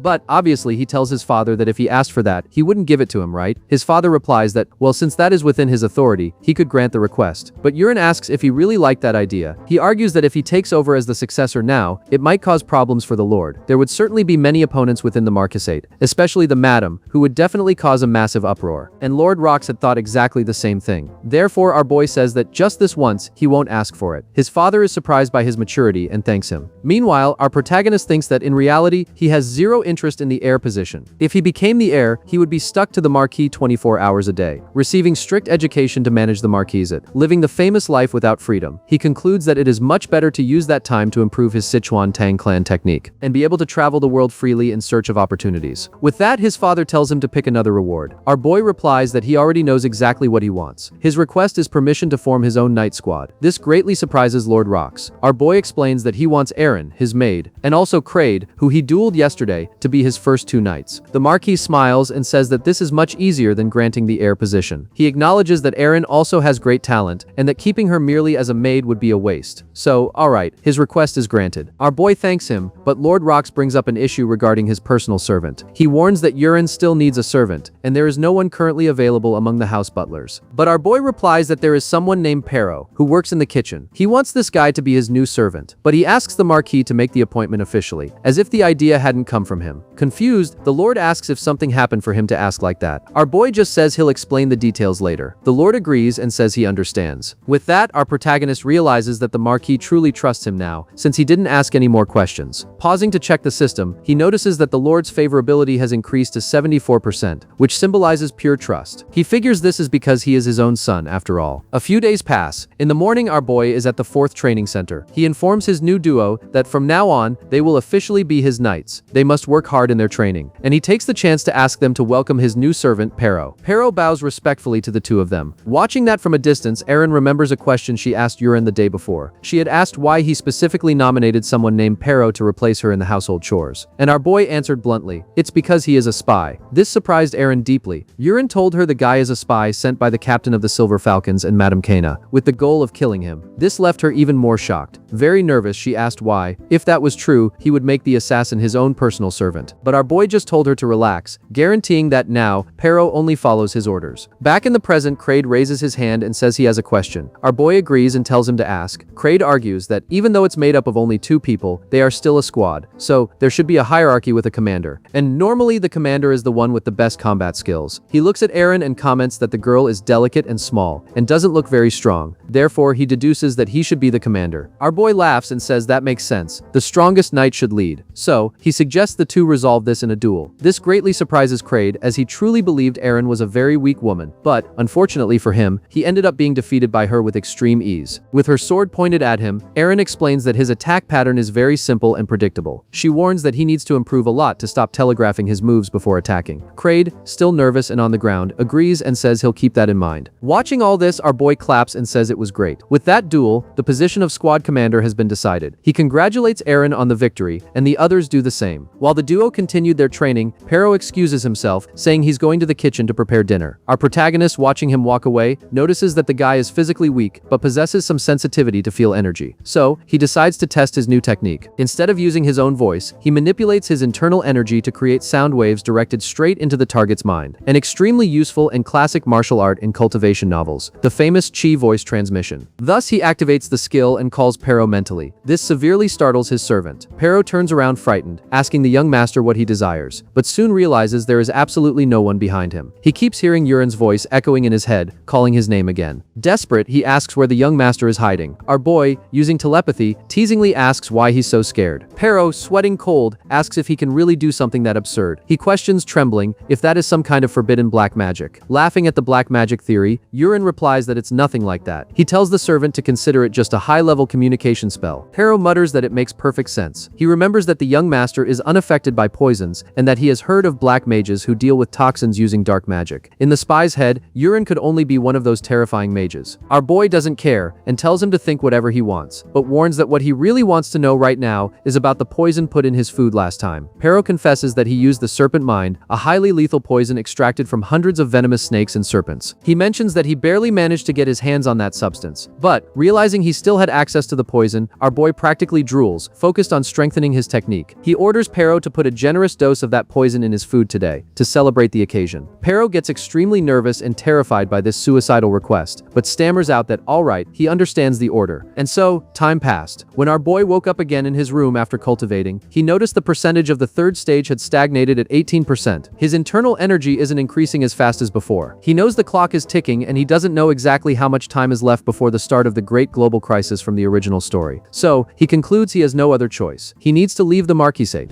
And so, the next day, Yurin goes to his father and tells him he plans to leave. The Marquis finds this strange and asks what he means by leaving, but, come to think of it, it has been a while since the boy left the territory. He asks if Yurin is thinking of going to the Marquisate city. Our boy replies that yes, he is. The Marquis asks how long he intends to stay there. Meanwhile, our protagonist thinks to himself that actually he's going far away, but his father doesn't need to know that. So, he answers that he'll probably stay for about a week. The Marquis agrees and says that if it's just for a week, that's fine. He understands the son has been training really hard and deserves a break. However, the Lord asks about his escort. Our boy thinks this will be the hardest part of the conversation. He plays dumb and asks why he would need an escort. The Marquis, surprised, asks what he's talking about. He states that leaving without an escort is unacceptable, and reminds him that Yurin should be aware of his position, as he is the eldest son of the Rock's family. But our protagonist insists, saying he's just going to the nearby city, and an escort isn't necessary, but his father talks back, warning him that he doesn't know how cruel the outside world is. He points out that Yurin might have gotten a bit stronger from his recent training, but questions what would happen if he were poisoned or ambushed. This leaves our boy confused, because he knows perfectly well that poison doesn't work on him anymore. However, he realizes it's going to be very hard to persuade his father otherwise, so he decides it's time to activate Plan B. He tells the Marquis that since he's so worried, he'll do as he asks. The Marquis is satisfied, says that's great, and asks when he'll leave. Our boy replies he'll leave in 2 days. The Marquis agrees and lets him know he'll prepare the guard. Except, obviously, our protagonist doesn't want any escort dragging behind him. His plan is to sneak out of the house without anyone knowing. So, very early in the morning, our boy finds Pero and mentions he's leaving, but he explains he has no money for the trip, so he wants to borrow some. Yurin knows very well that Pero has the money Karox gave him to buy and feed the venomous snakes. Surprised, Pero stammers and confirms it's true, but hesitates to hand over the cash. At that moment, our boy looks at him dead serious and asks if he doesn't want to lend him the money. Pero, obviously very nervous and knowing his life is in this guy's hands, quickly replies that there's no way he'd refuse. He says it would be an honor and that he'll lend the money right away. But right after, Yurin asks if he also has that. Pero gets confused and asks what he means. Our boy says he saw very clearly when he brought the poisonous herbs. He knows Pero has a subspace bag. Yurin remembers that a subspace bag is a very common item in fantasy novels. It's a mysterious magical artifact capable of carrying up to a ton of items in a very small space. Pero, sweating cold, says he'll lend him the bag too. Our boy lets out a laugh and comments that thanks to him, he won't need to pack any other luggage for the trip. Remembering an important detail, Yurin takes something out of his pocket and orders the servant to take it. He explains that it's a temporary antidote that will last for a month. This really surprises Pero. Yurin honestly says Pero has been doing a good job so far, and lets him know he'll count on his services in the future. If he keeps obeying like this, he'll soon receive the complete and permanent antidote. Pero, very surprised, asks if that's really true. He gets extremely excited and relieved by the promise. With that, the next day before dawn, our boy leaves a letter in his room, and finally begins his journey. After jumping out the window, he walks silently through the mansion very early in the morning. Just as he expected, there's no one patrolling around there at that hour of the morning. But right then, a gardener calls out to our boy. The old man greets him, noting that he woke up quite early today. The protagonist replies that yes, trying to play it cool. But, looking at the old man, he finds the vibe he's getting from this seemingly kind man to be strange. Soon, he activates the creator's eye skill, and realizes, through the system, that this old man is quite mysterious and dangerous. But the scene cuts abruptly right there, and goes straight to our boy already walking through the busy streets of a city. He excitedly comments that this is the first time he has left the Marquisate. Soon he arrives right in front of his goal, the magic tower. Upon entering, the clerk asks how he can help him. Yurin says he needs to use the teleportation portal. The mage asks if he has ever used a portal before. Our boy replies that he hasn't. So, the mage explains they have a frequent flyer miles program. Our boy agrees and says that's fine. In his head, he laughs, remembering that he was the one who created this mileage system in the novel, inspired by real-world airlines. The mage asks what the destination of the trip will be. Yurin replies that he wants to go to the Ass territory. The mage warns that it's quite far, but he understands the request. He informs him that the travel fee is 50 gold coins, and that, after paying, the customer must sign a terms of use agreement. Our boy notices the price is pretty steep, but mentally thanks the fact that Pero had plenty of money saved up. To avoid drawing attention, he decides to use a fake name for the records. He chooses the name Paulian. That was the nickname he used a lot back when he played online games. Calling him Mr. Paulian, the mage asks him to follow along. He introduces the teleportation room. The mage instructs instructs that, after stepping into the magic circle, he will hear a loud thump. That sound means he has arrived safely at his destination. Our boy comments, impressed, that this is how teleportation actually works in practice. Quickly, the spell is activated, and he hears that exact thump. When he opens his eyes, he's already at his destination. The speed of the magic leaves him very surprised. The branch mage on the other side welcomes him, saying he is welcome to the Ass territory. Still shocked, Yurin asks if he's really already there. The clerk smiles and explains that this specific magic is called Warp Feel, and that this spell is the Magic Association's greatest pride. This surprises Yurin even more. From what he remembers writing, the catchphrase was supposed to just be "ride comfort." He finds it funny they use Warp Feel instead of that, but he doesn't mind much, since what matters is that he finally reached his destination. As soon as the guild's doors open, he is faced with a completely new world. He observes everything and realizes this is what the Assay territory actually looks like. Since it's a western region, the culture is quite different from his marquisate. The buildings and architecture there have their own unique style. He notices the streets are full of people walking back and forth. But his first goal is to find the alley where a specific forge is located. He spends hours walking through various narrow alleys, searching relentlessly among the city's many blacksmiths. He realizes he's been searching for a long time, but so far he hasn't been able to find the unicorn forge. By the looks of it, the sun is already setting and night is falling. Without many options, he decides to take just one last look before resting. Finally arriving at a smaller, isolated forge, he walks in and asks if anyone is there. A long-haired blacksmith walks toward him and asks if he's a customer. Yurin gets straight to the point and asks if by any chance he knows a place called the Unicorn Forge. The long-haired blacksmith frowns and asks what he means by Unicorn Forge. He states that as far as he knows, there's no forge with that name in the area. Our boy gets pretty downcast and disappointed. He wonders if he traveled to the wrong place and made a mistake in the plot, but the long-haired blacksmith interrupts him and says that however, there is one detail that is exactly the name he was thinking of using to register his own forge, which for Yurin with absolute certainty is not a mere coincidence.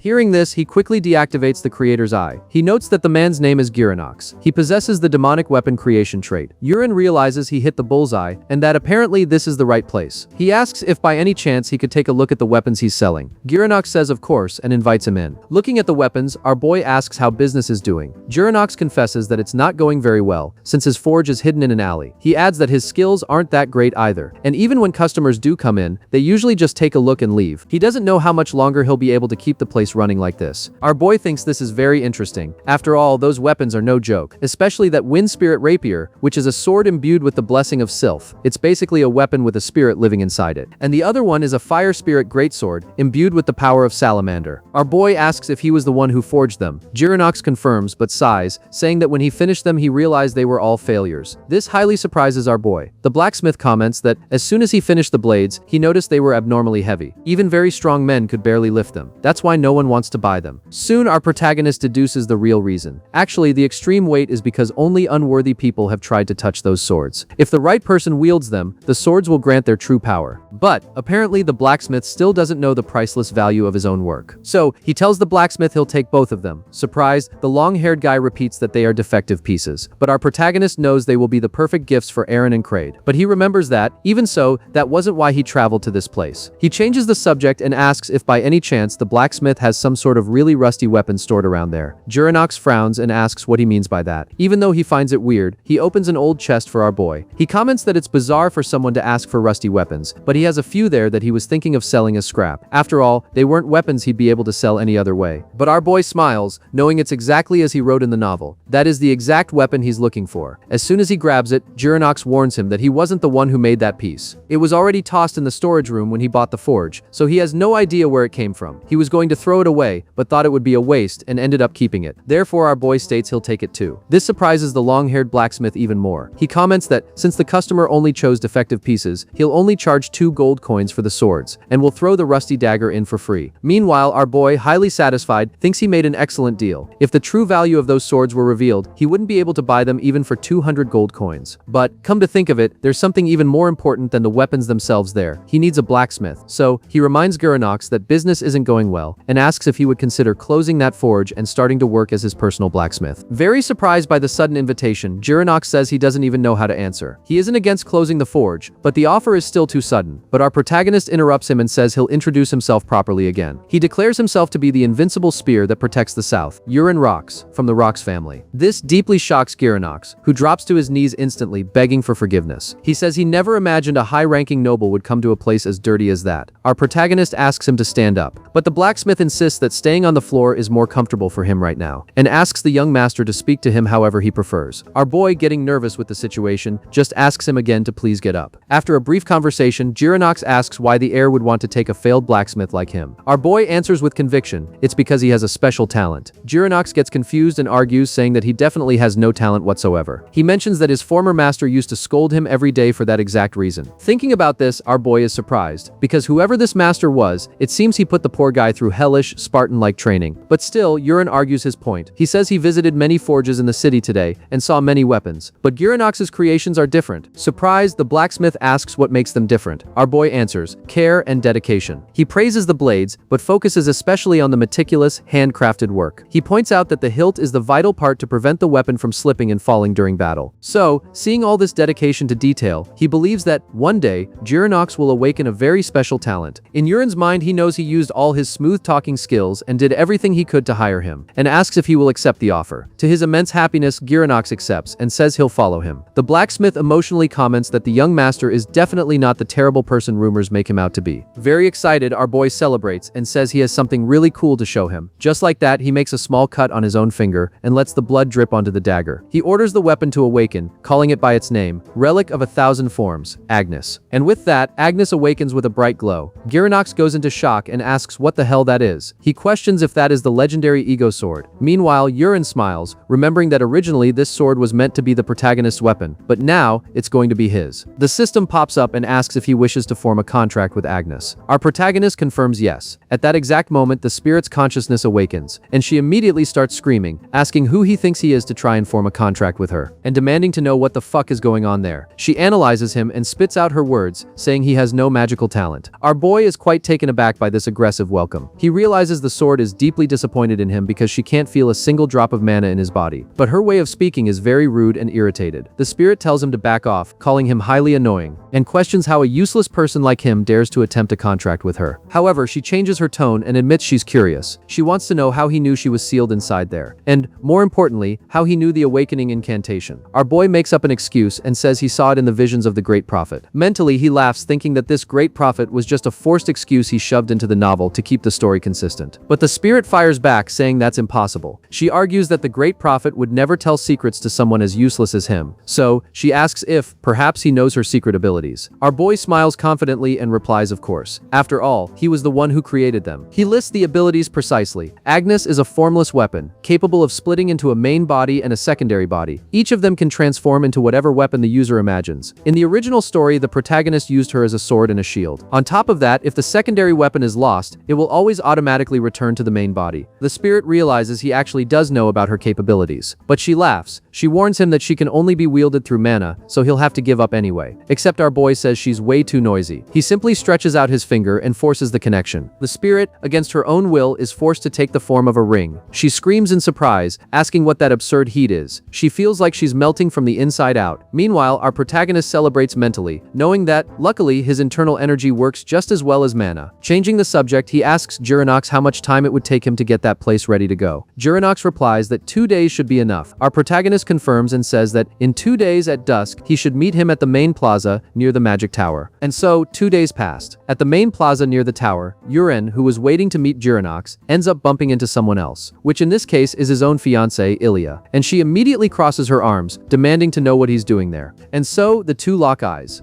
Meanwhile, our boy wonders why Ilya is there. But wait a minute, this situation in front of the central plaza seems very familiar to him. As soon as Ilya looks at him, she recognizes him as Yurin. But our boy knows that this is, most likely, the scene where the real protagonist was supposed to meet Ilya. He realizes that, in the end, whether he wanted to or not, he ended up changing the main plot of the story. Ilya walks up to Yurin and asks what he's doing there. Our boy replies that he was looking for a blacksmith. She finds it odd and asks, what do you mean a blacksmith? Aren't there plenty of blacksmiths in the Rock's Marquisate? Yurin explains that yes, there are, but he wanted to hire someone to be his personal blacksmith. With a smile, Ilya says that if he had told her earlier, she would have helped him. But Yurin says it's fine, as he already found a great blacksmith and he's arriving right over there. At that moment, Jiranox approaches, asking if the young master waited too long. Our boy says no, that his timing is perfect. Then, he introduces Ilya to Jiranox as his fiancée. However, right then, they are interrupted by a soldier who walks up to Ilya. He calls her commander and lets her know it's almost time for them to leave. Curious, the soldier looks at Yurin and asks who he is. Ilya addresses the soldier soldier, calling him Musk, and answers that this is her fiancé, Yuren Rocks. This greatly surprises Musk, who stares at Yuren. He comments in a slightly arrogant tone that it's incredible to see the young master of the Rocks family in a place like this. And right after, he introduces himself as the 5th vice captain of the Iron Hammer Knights, from Marquis Marcos's family. His name is Musk Malone. Our protagonist says it's a pleasure to meet him, but in reality, he knows perfectly well who this guy is, since he was the one who created him in the novel, and long story short, he's just a pathetic background character with a terrible personality. Actually, in the novel's original plot, while Musk and his knights were walking around there, a child accidentally blocked their path. In the middle of the commotion caused by Musk's arrogance, the protagonist would step in, and a fight would break out. Ilya would show up just in time to stop the brawl, and that was exactly how their relationship started. But the most important part is that right after that, the protagonist would accompany Ilya on a life or death mission, saving the girl from a terrible situation. The big problem now is that Yuren doesn't have time to look for the protagonist and make sure he saves her. So, there's no other choice. He can't let her die, so he'll have to help her himself. Thus, he turns to Ilya and asks where she is heading. She explains that, since orc attacks near the Assay territory have drastically increased, her knight squad received a reconnaissance and subjugation order. Thinking about this, Yuren asks if he can ask her for a huge favor. He asks her to let him tag along on the mission. Surprised, she asks, "What do you mean? And why would he want to go there?" Our boy makes up an excuse, saying that as someone training to become a knight, he wants to experience a real battle. He adds that he'd also like to see just how good she is in combat. Ilya warns him that the mission could be very dangerous, but our boy assures her that everything will be fine, and jokes that, even if things go south, he's extremely good at one thing: running away. After thinking for a moment, Ilya sighs and says all right. She turns to Musk and orders him to give up one of the horses for the young master. But Musk protests immediately. He questions the commander, reminding her that they aren't going on a leisure ride. Even if it's just orcs, they can't let their guard down. Besides, Musk points at Yuren and Giranox, saying he can't feel any mana coming from them. The squad doesn't have the obligation, nor the extra strength to protect civilians on the battlefield. But Ilya hardens her expression and warns Musk that this is a direct order. She tells him to stop arguing and just follow it immediately. He backs down, visibly irritated, but says he understands. He says he'll prepare the mounts right away, muttering that if it's an order, he'll comply. A while later, with our boy already riding alongside Giranox, Ilya approaches Yuren. She stresses that the area will be very dangerous and he needs to stay close to her. Our boy agrees and says he understands perfectly. He looks back and tells Giranox to hold on tight, because the real journey is about to begin. And so, after riding for a long time, they finally arrive at the territory where the attacks took place. Ilya takes charge and announces that from that moment on, they will split into groups of 5 to conduct the search and try to find the orc village. She makes it very clear that if they encounter an orc, they must not engage it alone. They are to fall back immediately and use their flares. With that, the group splits up. As they advance along the route assigned to Ilya's group, a knight comments to her that the path is very rugged, so it won't be an easy search. Since it's already getting dark, he asks what they should do. Ilya surveys their surroundings and says that for now, they have no choice. They need to fall back and return to the meeting point. But right as she says that, they spot a flare shooting across the sky. The knight points and tells the commander that another flare is going up right next to the first one. And immediately after, a third one appears. Ilya's eyes widen, and she wonders how many flares were activated in total. The terrified knight answers that there were 5. Except in his mind, our boy knows perfectly well that in reality there were only 4. Instantly, Ilya rushes toward the nearest signal. But as soon as they arrive, Ilya is in pure shock. All the soldiers in that group are dead, completely torn apart. The knight next to her comments in horror that even the soldiers' armor had completely melted. They are terrified, wondering what kind of monster could have done that to them. With no time to lose, Ilya orders them to head straight for the location of the flare that came from the south. But as soon as they arrive, the scene repeats itself. The soldiers are all already dead. The knight warns the commander that they need to hurry to the next area. But in this tense moment, our protagonist interrupts, saying no, they can't go there right now. Ilya turns to him, staring dead serious, and asks what he means by that.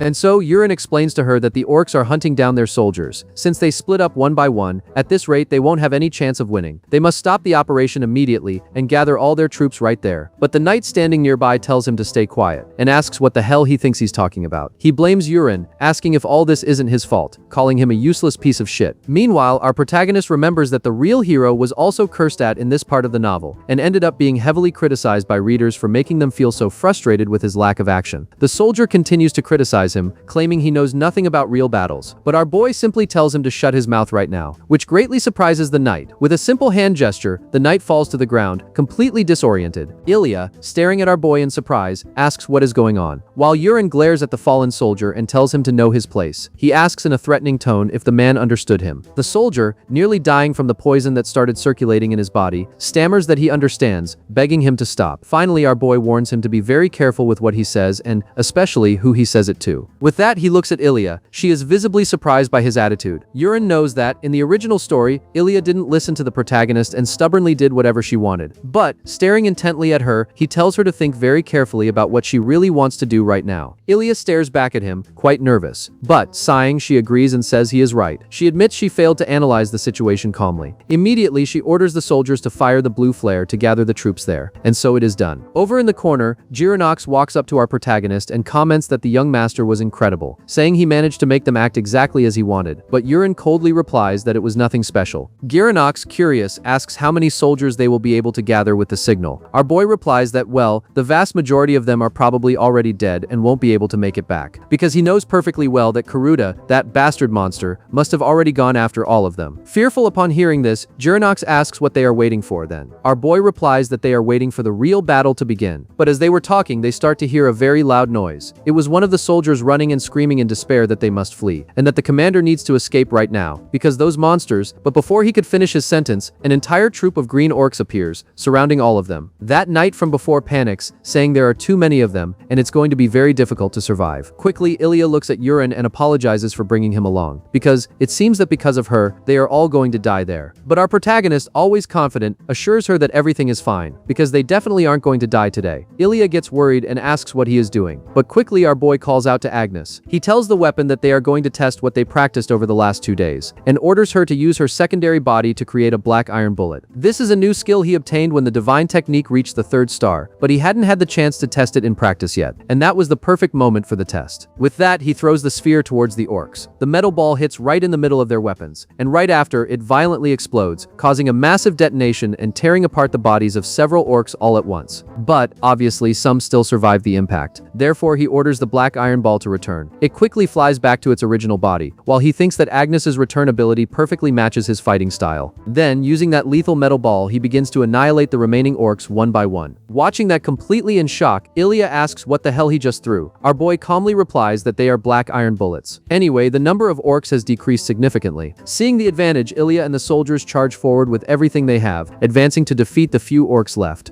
Observing the massacre, a more cowardly orc decides to turn around and flee. But as he was running away, he ended up bumping into a literal wall of muscles. It was a red orc, even bigger and much more terrifying. Looking at that creature, Ilya asks, very worried, what the hell that massive thing is. Obviously, our boy, facing this monster head-on, thinks to himself that he has finally appeared, the legendary orc warrior, Karuta. But Yurin gets tense, because he knows that if they can't defeat him with everything they have, they will certainly die. After the red orc lets out a massive roar, Ilya and the soldiers are left quite terrified. At that moment, the red orc prepares to attack. It charges at Ilya with a huge leap. She realizes she won't be able to dodge the strike in time. But, to her surprise, right behind her, our protagonist appears. He asks why she is just standing there in the middle of an attack. After grabbing Ilya and pulling her out of the danger zone, he comments that she almost died just now. Completely frightened, Ilya looks around and realizes that her subordinates are dead, or at the very least severely injured. But, at that moment, Yurin takes a step forward. He activates the black iron explosion skill, and hurls it directly at the red orc. As soon as the black sphere touches the monster's neck, it explodes instantly. But, unfortunately, the red orc takes almost no damage, which greatly surprises our boy, who quickly realizes the attack didn't work. He remembers that, in the novel's original story, since this monster was one of the great orc warriors, his skin was as hard as steel, but seeing it up close is starting to get pretty terrifying. Filled with hatred, Ilya curses the monster as a bastard. Seeing the brutality with which it massacred her subordinates, she decides she definitely won't forgive him. Immediately, she activates the aura on her sword. At that moment, with a massive leap, she charges at the monster, activating her charge skill. But, easily, the red orc manages to block Ilya's strike. Without backing down, she continues attacking it relentlessly, while our protagonist observes everything from afar, over in the corner. The remaining soldiers comment in awe that he is indeed very strong, but that Ilya truly lives up to her title as commander. Our boy gets even more surprised, realizing that this is exactly what was expected from Ilya, that Sword Queen trait is truly broken. And to think they are still only at the beginning of the novel. He didn't imagine she would already be strong enough to pressure the legendary Karuta this much. Karuta's steel skin and his armor begin to get cut by Ilya's relentless strikes. Realizing this, even the orc gets worried about the situation. So, he lets out a massive roar right at Ilya. Surprised, she wonders how an orc is capable of using aura. But, right after Karuta activates his own sword aura, he counterattacks Ilya with full force. Yurin knows perfectly well that, just like in the novel, Ilya ends up being defeated by Karuta in this clash. And that is exactly what just happened. Soon, her soldiers run towards her, asking if she is okay. She comments, frustrated, that it's shameful to admit, but she can't beat that monster alone. So, she orders them to flee from there as fast as possible. Except, to everyone's surprise, our protagonist takes a step forward again. Ilya, desperate, asks what Yurin thinks he is doing. At that moment, our boy draws a dagger and throws it at the orc, using the direct throw technique. In the monster's mind, he thinks that small dagger is completely harmless. Our boy watches as the orc destroys the direct throw dagger with just a single strike. However, there is something this monster doesn't know. When Karuta finally realizes there is something wrong happening to his body, his shoulder explodes violently, destroying a large chunk of his arm. Heavily injured, the orc realizes he was very stupid this time, falling right into a trap. Meanwhile, our boy laughs at the orc. He reveals that the first dagger was thrown purely as bait to trick him. The monster was so focused on blocking the visible attack that it didn't notice Yurin had already thrown a second weapon stealthily. He mocks the monster, saying its outer skin might be made of steel, but its insides certainly are not. He explains that the monster's weak points were in the cracks of its armor. Since it was impossible to land a hit there with a direct attack, the only solution was to trick it with a distraction. Realizing he had been made a fool of, the orc is consumed by pure rage. He charges head-on at our protagonist, wanting to split him in two once and for all. But, very agilely, Yurin dodges the deadly strike. He mocks him again, asking where the orc thinks he is going, and activates another explosion ball, this time aiming right at the creature's head. Laughing at the situation, Yurin asks if, by any chance, he's getting a little annoyed now, and warns him that he has zero intention of letting himself get caught that easily. But, at that exact moment, the orc ignores the provocation and turns the other way. It locks its eyes on the poor blacksmith, Girinox. Our boy finds it odd and asks where the monster is looking. But the orc completely ignores him and starts sprinting full speed toward the blacksmith. At that moment, our boy gulps and realizes he screwed up.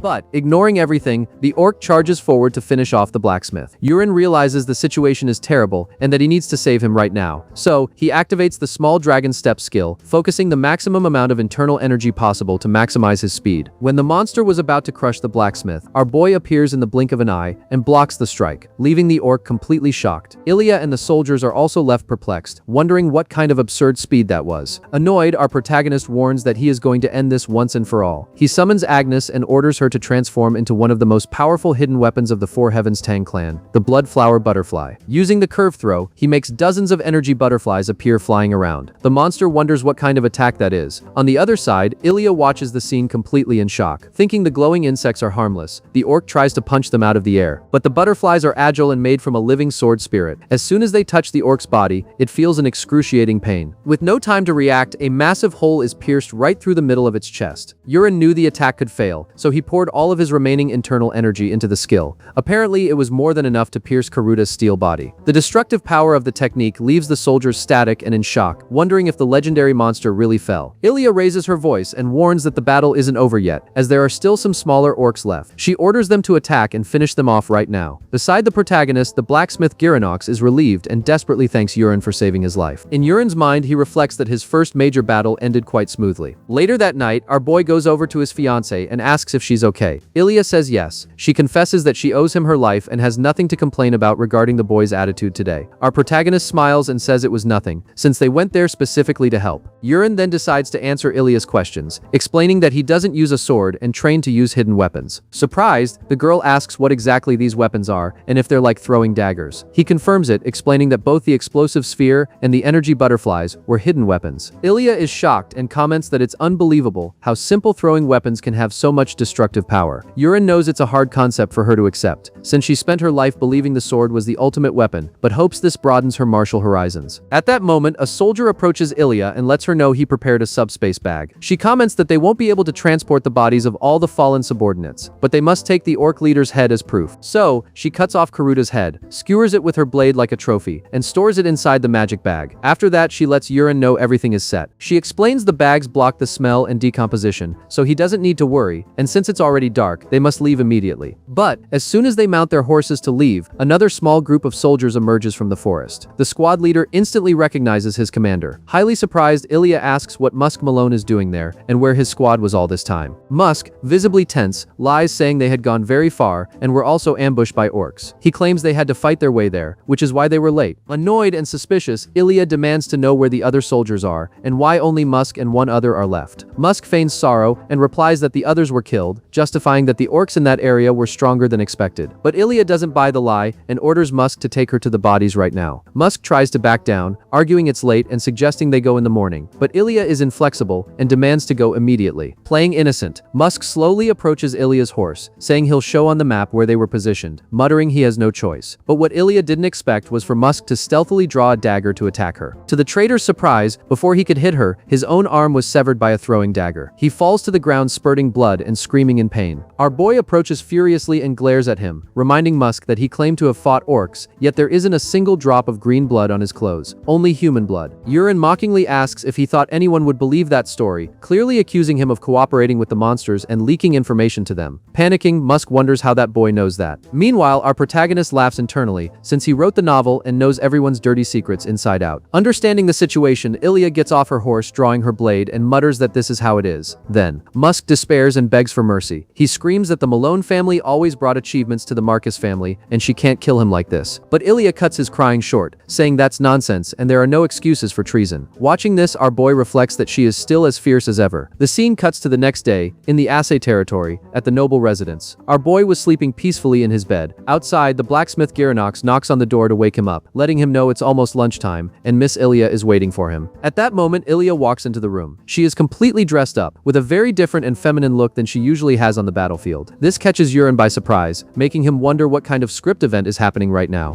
As soon as our boy sees Ilya, he asks what kind of outfit that is. Ilya tells Yurin they are heading to her house. He asks what is going on. Slightly embarrassed, she explains her father summoned him to come along. She asks if he doesn't want to go. Meanwhile, our boy thinks that seeing her up close, the title of the most beautiful woman in the kingdom, is definitely no exaggeration. He obviously agrees to go. He knows that in the original story, the protagonist saved Ilya and immediately met Marquis Marcus. Cheering up, she says she will wait outside and asks him to meet her when he is ready. As soon as she leaves, he checks the system and notices her favorability has risen to 45%. This indicates an affection status. Later, our boy meets Ilya, apologizing for making her wait. While walking across a bridge, the people below become euphoric. They point and shout that she is the Iron Blood Knight, the Lady Ilya, who fought the orc all by herself. Our boy notes this nickname. He remembers it is a noble title given to her for never giving up, even when facing death against the orc warrior. This was her exact title in the novel. To Yurin's surprise, some girls and women are also cheering for him. They shout, calling him the Steel Mage. They praise him, calling him handsome, tall, and strong. He realizes these rumors must have spread through the surviving knights who witnessed the battle. He deduces that seeing him manipulate the black explosive spheres made them think he was a mage who controlled steel. Walking beside him, Ilya calls his name. She says she mentioned it before, but insists on thanking him again for saving her life. Our boy brushes it off, saying anyone would have done the same, but her tone turns dead serious. She explains that at dawn, she led the soldiers back to clear the bodies from that horrific battlefield. She confesses it was truly terrifying to see her subordinates' mutilated bodies scattered across the forest. Seeing that scene, she was absolutely certain of one thing. If Yurin hadn't been there, she would have met the same fate. She swears to train even harder from now on to become stronger. She wants to reach the top and ensure she is never defeated again. Hearing this determination, our boy realizes this is the exact moment her talent will bloom. She will become a warrior worthy of her legendary trait, the Sword Queen. Sometime later, our boy asks Ilya if the Marcus territory isn't too far from the Asa territory. She explains her father mobilized the family mages for a smooth trip. They will use a teleportation portal to get there. The teleport is activated. In the blink of an eye, they arrive in the Marcus territory. Ilya smiles and welcomes him to her home, noting it has been a long time since his last visit. Right behind them, the blacksmith Garanox looks around in awe. He asks, impressed, if all noble families have houses that massive. Without paying much attention, our boy just walks into the mansion. After freshening up in the guest room, Yurin figures he will be called for a grand banquet. After all, that is exactly what happened to the novel's protagonist. He reflects that back at his marquisate, he has only been eating Cheerian soup, but today, he will finally have a real feast. He is eager to taste true luxurious noble cuisine. To his surprise, when he arrives at the dining hall, only Marquis Marcus and Ilya are present. Marquis Marcus looks up and greets him. Our boy bows formally in return. The old Marquis waves his hand, saying there is no need for such formalities between them. Yurin nods and takes a seat. The Marquis speaks up, sincerely thanking him for this time. He emphasizes that before being Yurin's fiancé, Ilya is his daughter. He is deeply grateful to Yurin for saving her life. Our boy humbly replies there is no need to thank him, as he simply did what he had to do. Just then, the head chef enters the room, announcing the meal is ready. As the plates are set on the table, our boy's mouth waters with anticipation. But to his absolute despair, the dish of the day is that damn Cheerian soup again. The Marquis proudly explains it is the Marcus family's special Cheerian soup. He notes it is similar to the one served by the Rox family. But thanks to his family's secret recipe, this soup is far more nutritious. Very excited, the Marquis tells him to eat to his heart's content. Forcing a disappointed smile, our boy simply thanks him for the food. While everyone eats in silence, Marquis Marcus stares intently at Yurin. Bluntly, he asks when they plan to get married. Caught off guard and almost choking on his soup, our protagonist asks what he means. The Lord casually replies he is talking about his marriage marriage to Ilya. Both youngsters are left completely shocked at the table. Yurin quickly realizes the Marquis is just testing him. He notices the old man still harbors some mild dislike for his past behavior. So, he decides to be bold. He looks Marquis Marcus in the eye and replies that if it were up to him, he would marry Ilya right this second. This leaves Ilya completely surprised and instantly blushing. But Yurin continues, telling the Marquis he isn't the official heir to his family yet. Because of his foolish past, many people still look at him with coldness and contempt. He swears that to be worthy of Ilya, he will change. Once he officially claims the heir position, he will make Ilya his wife. This declaration leaves the girl even more shaken and surprised. Marquis Marcus narrows his eyes and asks if he truly thinks that is possible. He mentions hearing that Yurin's younger siblings are known geniuses. He questions if he really believes he can surpass them to inherit the marquisate. Our boy replies with absolute confidence that of course he can. At that moment, Marquis Marcus lets out a loud, sincere laugh. He admits Yurin has indeed changed, just as recent rumors suggest. He approves of his attitude, calling it great and saying he will eagerly wait for that day. Changing the subject, the Marquis reveals he received a message from Lord Rox before Yurin even arrived. This catches our boy by surprise. The Marquis explains the Rox Marquisate already knows Yurin is in the Marcus territory. The information was likely relayed quickly through communication magic guilds. This makes Yurin very uncomfortable, absolutely certain his father is going to eat him alive. The Marquis warns that Lord Rox demanded to speak with his son immediately via the crystal ball. So, right after the banquet, he will have a servant escort Yurin to the communication room. Sweating cold and nervous, our protagonist agrees and thanks him. Glancing sideways, Yurin wonders why Ilya seems to have suddenly gotten into a bad mood, but he shrugs it off, figuring that he at least managed to leave a great impression on Marquis Marcus. And that is a huge win. Later, Yurin enters the room to contact his father through the crystal ball. The moment Lord Rox's face appears in the holographic image, he immediately starts screaming his lungs out at Yurin. Embarrassed by the scene, our boy tries to calm him down by calling him father. But Marquis Rox remains furious, calling him a reckless brat. Our protagonist just lowers his head and repeatedly apologizes. His father stops yelling and in a worried tone asks if he got hurt. Yurin says no. Shortly after, Marquis Rox adopts an oddly emotional expression. He asks if the rumors are true and if he really saved Ilya's life by killing an orc warrior. Our protagonist confirms it, but he tries to brush it off, saying he just got a bit lucky. His father frowns, asking what he means by luck, and says he wants to hear all the details when his son returns. Lord Rox then asks when Yurin will come home. Our boy replies he plans to return the day after tomorrow. His father agrees and gives one final order before hanging up. Yurin must bring his siblings back with him on the trip home. This highly surprises our boy, leaving him completely confused as he wonders what his father meant by that.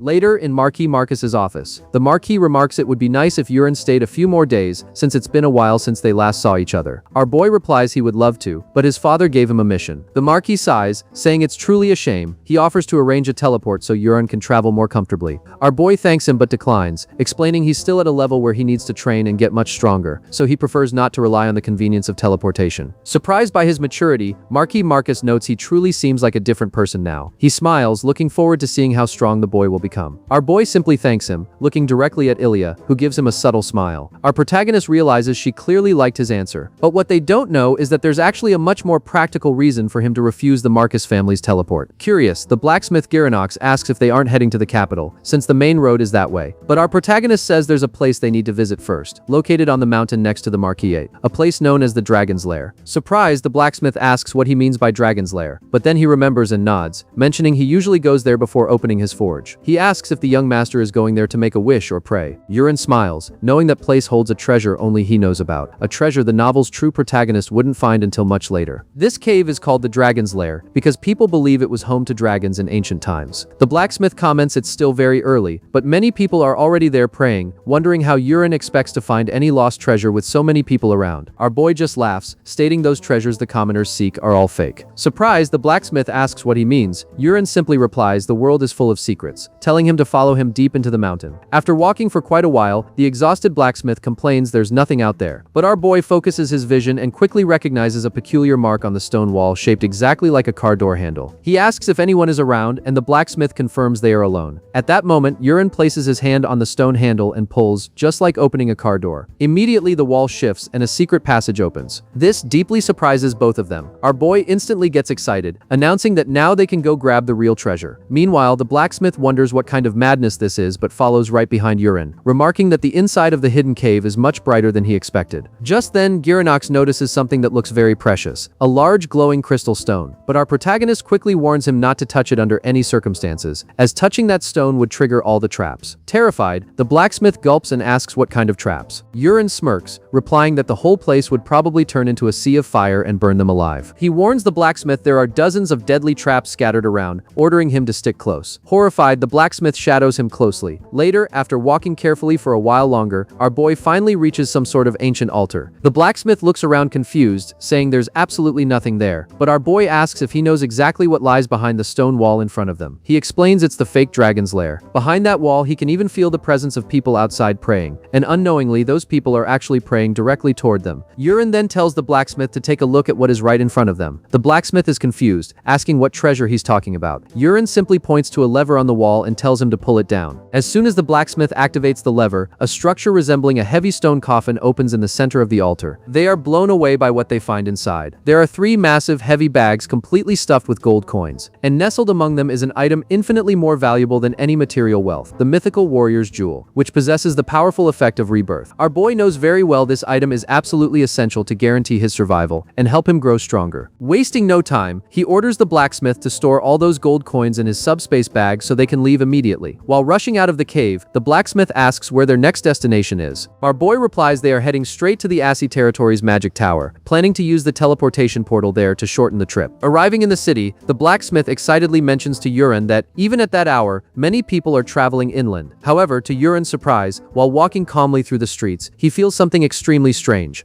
A chill runs down his spine. He stops, wondering what kind of terrifying presence is lurking in the area. He quickly activates the Creator's Eye skill to scan his surroundings. He spots a woman walking in the distance, and the system reveals she is an extremely dangerous target. Yurin goes into shock, wondering how the hell she has already appeared in the story at this point in the timeline. He gulps, terrified by the fact that her aura is so absurdly powerful and suffocating. He knows with absolute certainty that right now she is an existence he has zero chance of defeating, not even if he used all his resources and strongest skills at once. Therefore, he decides he needs to escape as quickly as possible without drawing any attention, because if she even glances at him, he'll be dead in seconds.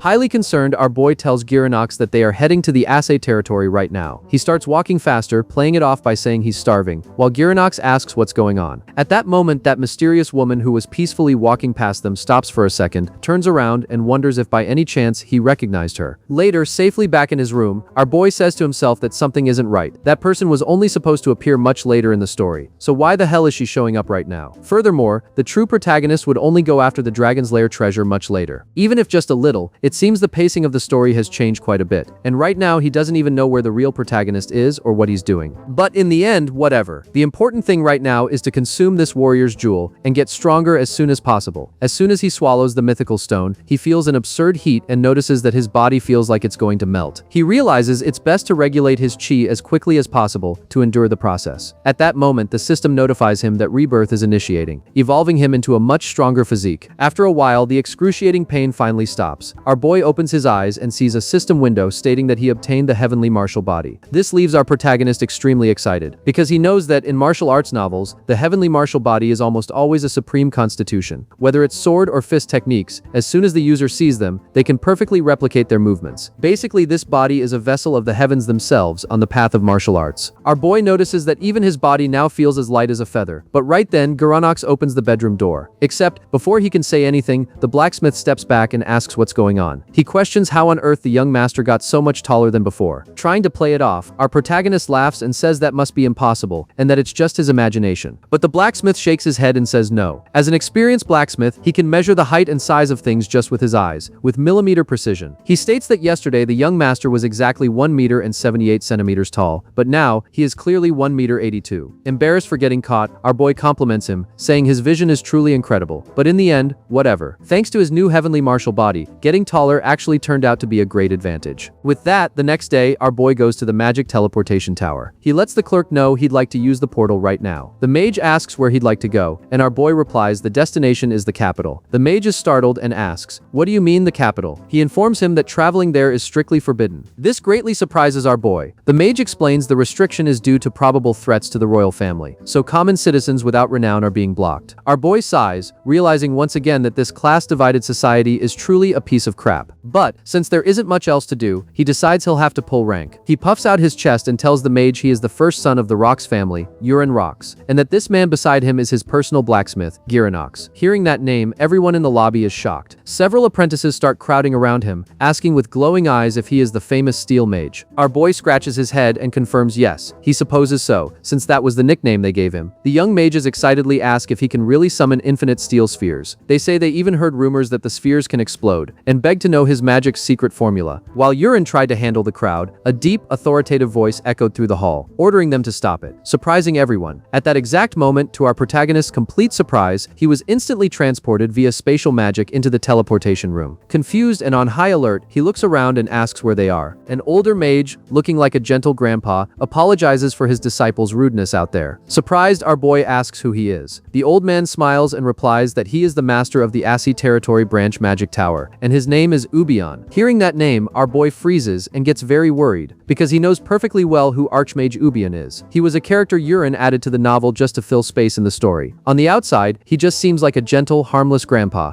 But, in reality, he is a disguised psychopathic serial killer, who murders anyone without a shred of mercy. Apparently, Yurin had completely forgotten the existence of this guy, whom he himself created and included in the story. He gulps and wonders what the hell a guy like that is doing there, and why, one after the other, he keeps bumping into these psychopathic monsters from the novel. But the old man, playing innocent, smiles and says he will personally prepare the young master's teleport to the capital. Our boy, sweating cold, agrees and hastily thanks him. But, before activating the spell, the mage comments with a dark smile that for some reason, he feels as if they are going to meet again in the future. Mr. Yurin. Trying to hide his panic, our boy forces a smile and says yes, of course. But, in his mind, he screams that there is no way in hell he wants to meet this guy again. Shortly after a few seconds of vertigo, our boy arrives in the capital. Walking through the busy streets alongside Yurin, Girinox looks in awe and asks why everything there is so fancy. He notes that even the clothes of the common people living there are incredibly luxurious, making it seem like everyone came from another world. Our boy laughs and tells Girinox he should use the money he got to buy some new clothes too. But Girinox shies away, saying he doesn't need to do that. After walking a bit more, Yurin points forward and announces that the Royal Knight Academy is located there. It is a massive complex. Our boy comments that, in the real world, that place looks a lot like a giant university campus. At that moment, as they approach the gates, a guard stops them and politely asks how he can help. Our protagonist replies that he came to visit his brothers. He introduces himself as Yurin Rocks, and states he is there to see his younger brother Colin Rocks. Except, to Yurin's surprise, before the guard can even answer, someone calls out to him from behind, shouting his name loud and clear. Soon, our boy turns around and faces the kid who called him. He notices it's a handsome boy with striking gray hair. Yurin quickly deduces that, given his appearance, he might be from the Helian Duchy, located in the north. Without recognizing him too well from the original story, our boy replies that yes, he is Yurin. The gray-haired boy approaches with a sharp gaze and directly asks if he is truly the Yurin Rocks who recently defeated an orc warrior. Our boy, very doubtful, frowns and asks how he found out about that so quickly. The mysterious boy ignores the question, commenting in a very serious tone that, if he really is him, then he must be incredibly strong. Hearing this challenging tone, our boy gets a slight feeling that this situation is going to cause trouble.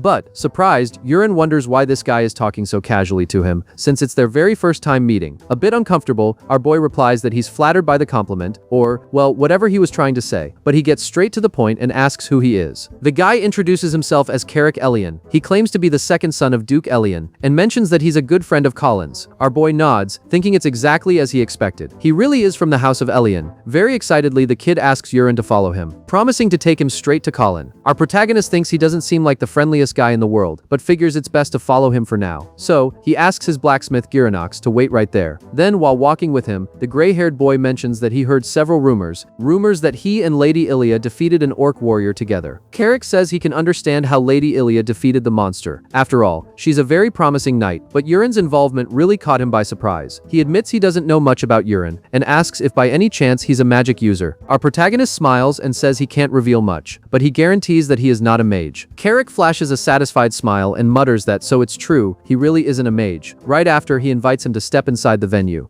Our boy finds his attitude weird and wonders what this guy's problem is, and why he suddenly smiled like that. At that moment, they reach their destination. Our boy looks around and wonders what kind of place this is, and why the hell Carrick brought him straight to the academy's training grounds. In the background, two students stop training and walk up to Carrick, commenting that he finally returned. Carrick ignores the greeting and asks the others if they've seen Colin. A blue-haired boy finds the question odd and says he thought Carrick went to bring the professor to Colin. Carrick plays dumb and asks, with a cynical smile, what they're talking about. Yurin immediately realizes this guy is a complete lunatic. Carrick brought him there on purpose to do something else, and and not to meet his brother. Curious, the student asks Carrick who the guy right behind him is. Carrick introduces him in a mocking tone, saying he is Colin's older brother, Sir Euron Rox, the same guy who supposedly helped Lady Ilia defeat the orc warrior. He tells the others that Sir Euron just confirmed he isn't a mage, exactly as he suspected, which means that just like them, he is a close combat fighter. Euron sighs, realizing that, in the end, this spoiled brat just wants to find an excuse to fight him. All this while listening to the sneers and dismissive comments from the other students. Carrick turns to Euron and says everyone there is very curious about his true skills, and challenges him, asking why he doesn't show them a little bit of what he can do. Euron realizes this was his ridiculous plan all along. Getting annoyed by the situation, he smiles coldly and says alright. Since they want to waste time on this, he'll gladly do them the favor of completely crushing all of them. At that moment, the first opponent is selected to fight Euron, a student named Melrai. He is an intermediate rank knight. Carrick, feigning surprise, asks Sir Euron why he is wielding a training sword, since he heard he uses daggers, but our protagonist calmly replies that it's fine. Since this isn't a real fight, he'll use the wooden sword for now. One of the students in the group starts laughing. He mocks him, saying he heard rumors that Euron couldn't even hold a sword properly, but, in a sarcastic tone, says it's still impressive, and asks him to do his best so he doesn't embarrass himself. Our protagonist just watches and realizes these guys perfectly represent the noble elite. They are complete, arrogant idiots. They are looking down on him simply because he is known to use daggers, a weapon considered inferior. But Euron decides to use this chance to do two useful things. First, rub it in all their faces that they are far below his level, and second, practically test the power of his new heavenly martial body. The start of the fight is announced. Melrai gets into position and tells Euron to come at him, but arrogantly states he'll let him take the first strike. At that moment, our boy steps forward and launches a strike that seems extremely slow and careless. Melrai starts laughing, claiming that strike is way too weak and that apparently Euron is nothing special. Except, to his utter despair, his defensive sword fails to block the attack in time. Euron's strike bypasses his defense and hits Melrai squarely on the head, knocking him down instantly. This deeply shocks all the other students, who wonder what the hell just happened there. Carrick, a bit embarrassed by the quick defeat, tries to justify it by saying it seems Melrai lowered his guard too much and underestimated him. He apologizes for the mishap and announces a new round, calling a student named Mula to the arena. He notes that Mula is much stronger, being an advanced intermediate rank knight. Carrick warns Mula not to underestimate Euron, reminding him of what just happened to Melrai. But Mula, displaying his typical noble arrogance, tells Carrick not to compare him to that loser. The second match is officially announced. Immediately, Mula charges at Euron with everything he's got, aiming to defeat him on the very first impact. Meanwhile, our boy is genuinely in shock, but for a completely different reason. He realizes that Mula's fast movements seem to be in slow motion to his eyes. He marvels, wondering if this is the true power of the heavenly martial body. In the end, the only thing he needs to do is strike back with a single movement. So, once again, our boy executes a sword swing that looks lazy and completely careless. Mula still tries to react quickly to block the strike. But, to his utter surprise, his defense is useless, and he is brutally defeated. This leaves Carrick absolutely shocked, wondering how Euron managed to do that again so easily. Our protagonist realizes that thanks to his heavenly martial body, his strength, speed, and reflexes are already far beyond the limits of an ordinary person. Bored, Euron rests the training sword on his shoulder, and asks out loud if the famous Royal Knight Academy only knows how to produce weaklings. This comment leaves all the present nobles foaming at the mouth with rage. Carrick steps forward, forcing a tight smile, and apologizes for the disappointment. He asks if by any chance Euron could fight one more time, but he warns that, this time, he himself will be the opponent, as he is undoubtedly the strongest student in that group. Very excited for the chance to put Carrick in his rightful place, our protagonist smiles and says sure, he accepts. The two take their positions in the arena and the match begins. Quickly, Carrick activates his powerful bloodline power. In the blink of an eye, he simply vanishes from everyone's sight. And in the very next instant, several identical after images of him appear at the same time, surrounding Euron from all sides. Euron notes that Carrick is indeed very different from the other students he just humiliated, as he is incredibly fast. The feeling is like fighting several clones simultaneously. He recognizes that this is an advanced tactic designed to exploit the slightest opening in the enemy's defense. But even so, with the supernatural reflexes provided by his new body, Euron manages to track the real Carrick with extreme ease. He dodges the surprise attack without breaking a sweat. And right after, with another one of those strikes that looks lazy and sloppy, he lands his wooden sword squarely on Carrick's head, putting the genius of House Elion to sleep on the arena floor. While all the surrounding students were paralyzed and in absolute shock at the sight of Carrick being knocked out so easily, another person enters the training grounds. It's Colin himself. He looks at the commotion and asks what is going on there. This boy is the protagonist's younger brother. He walks up to Euron and, without immediately recognizing him due to his height spurt and change in posture,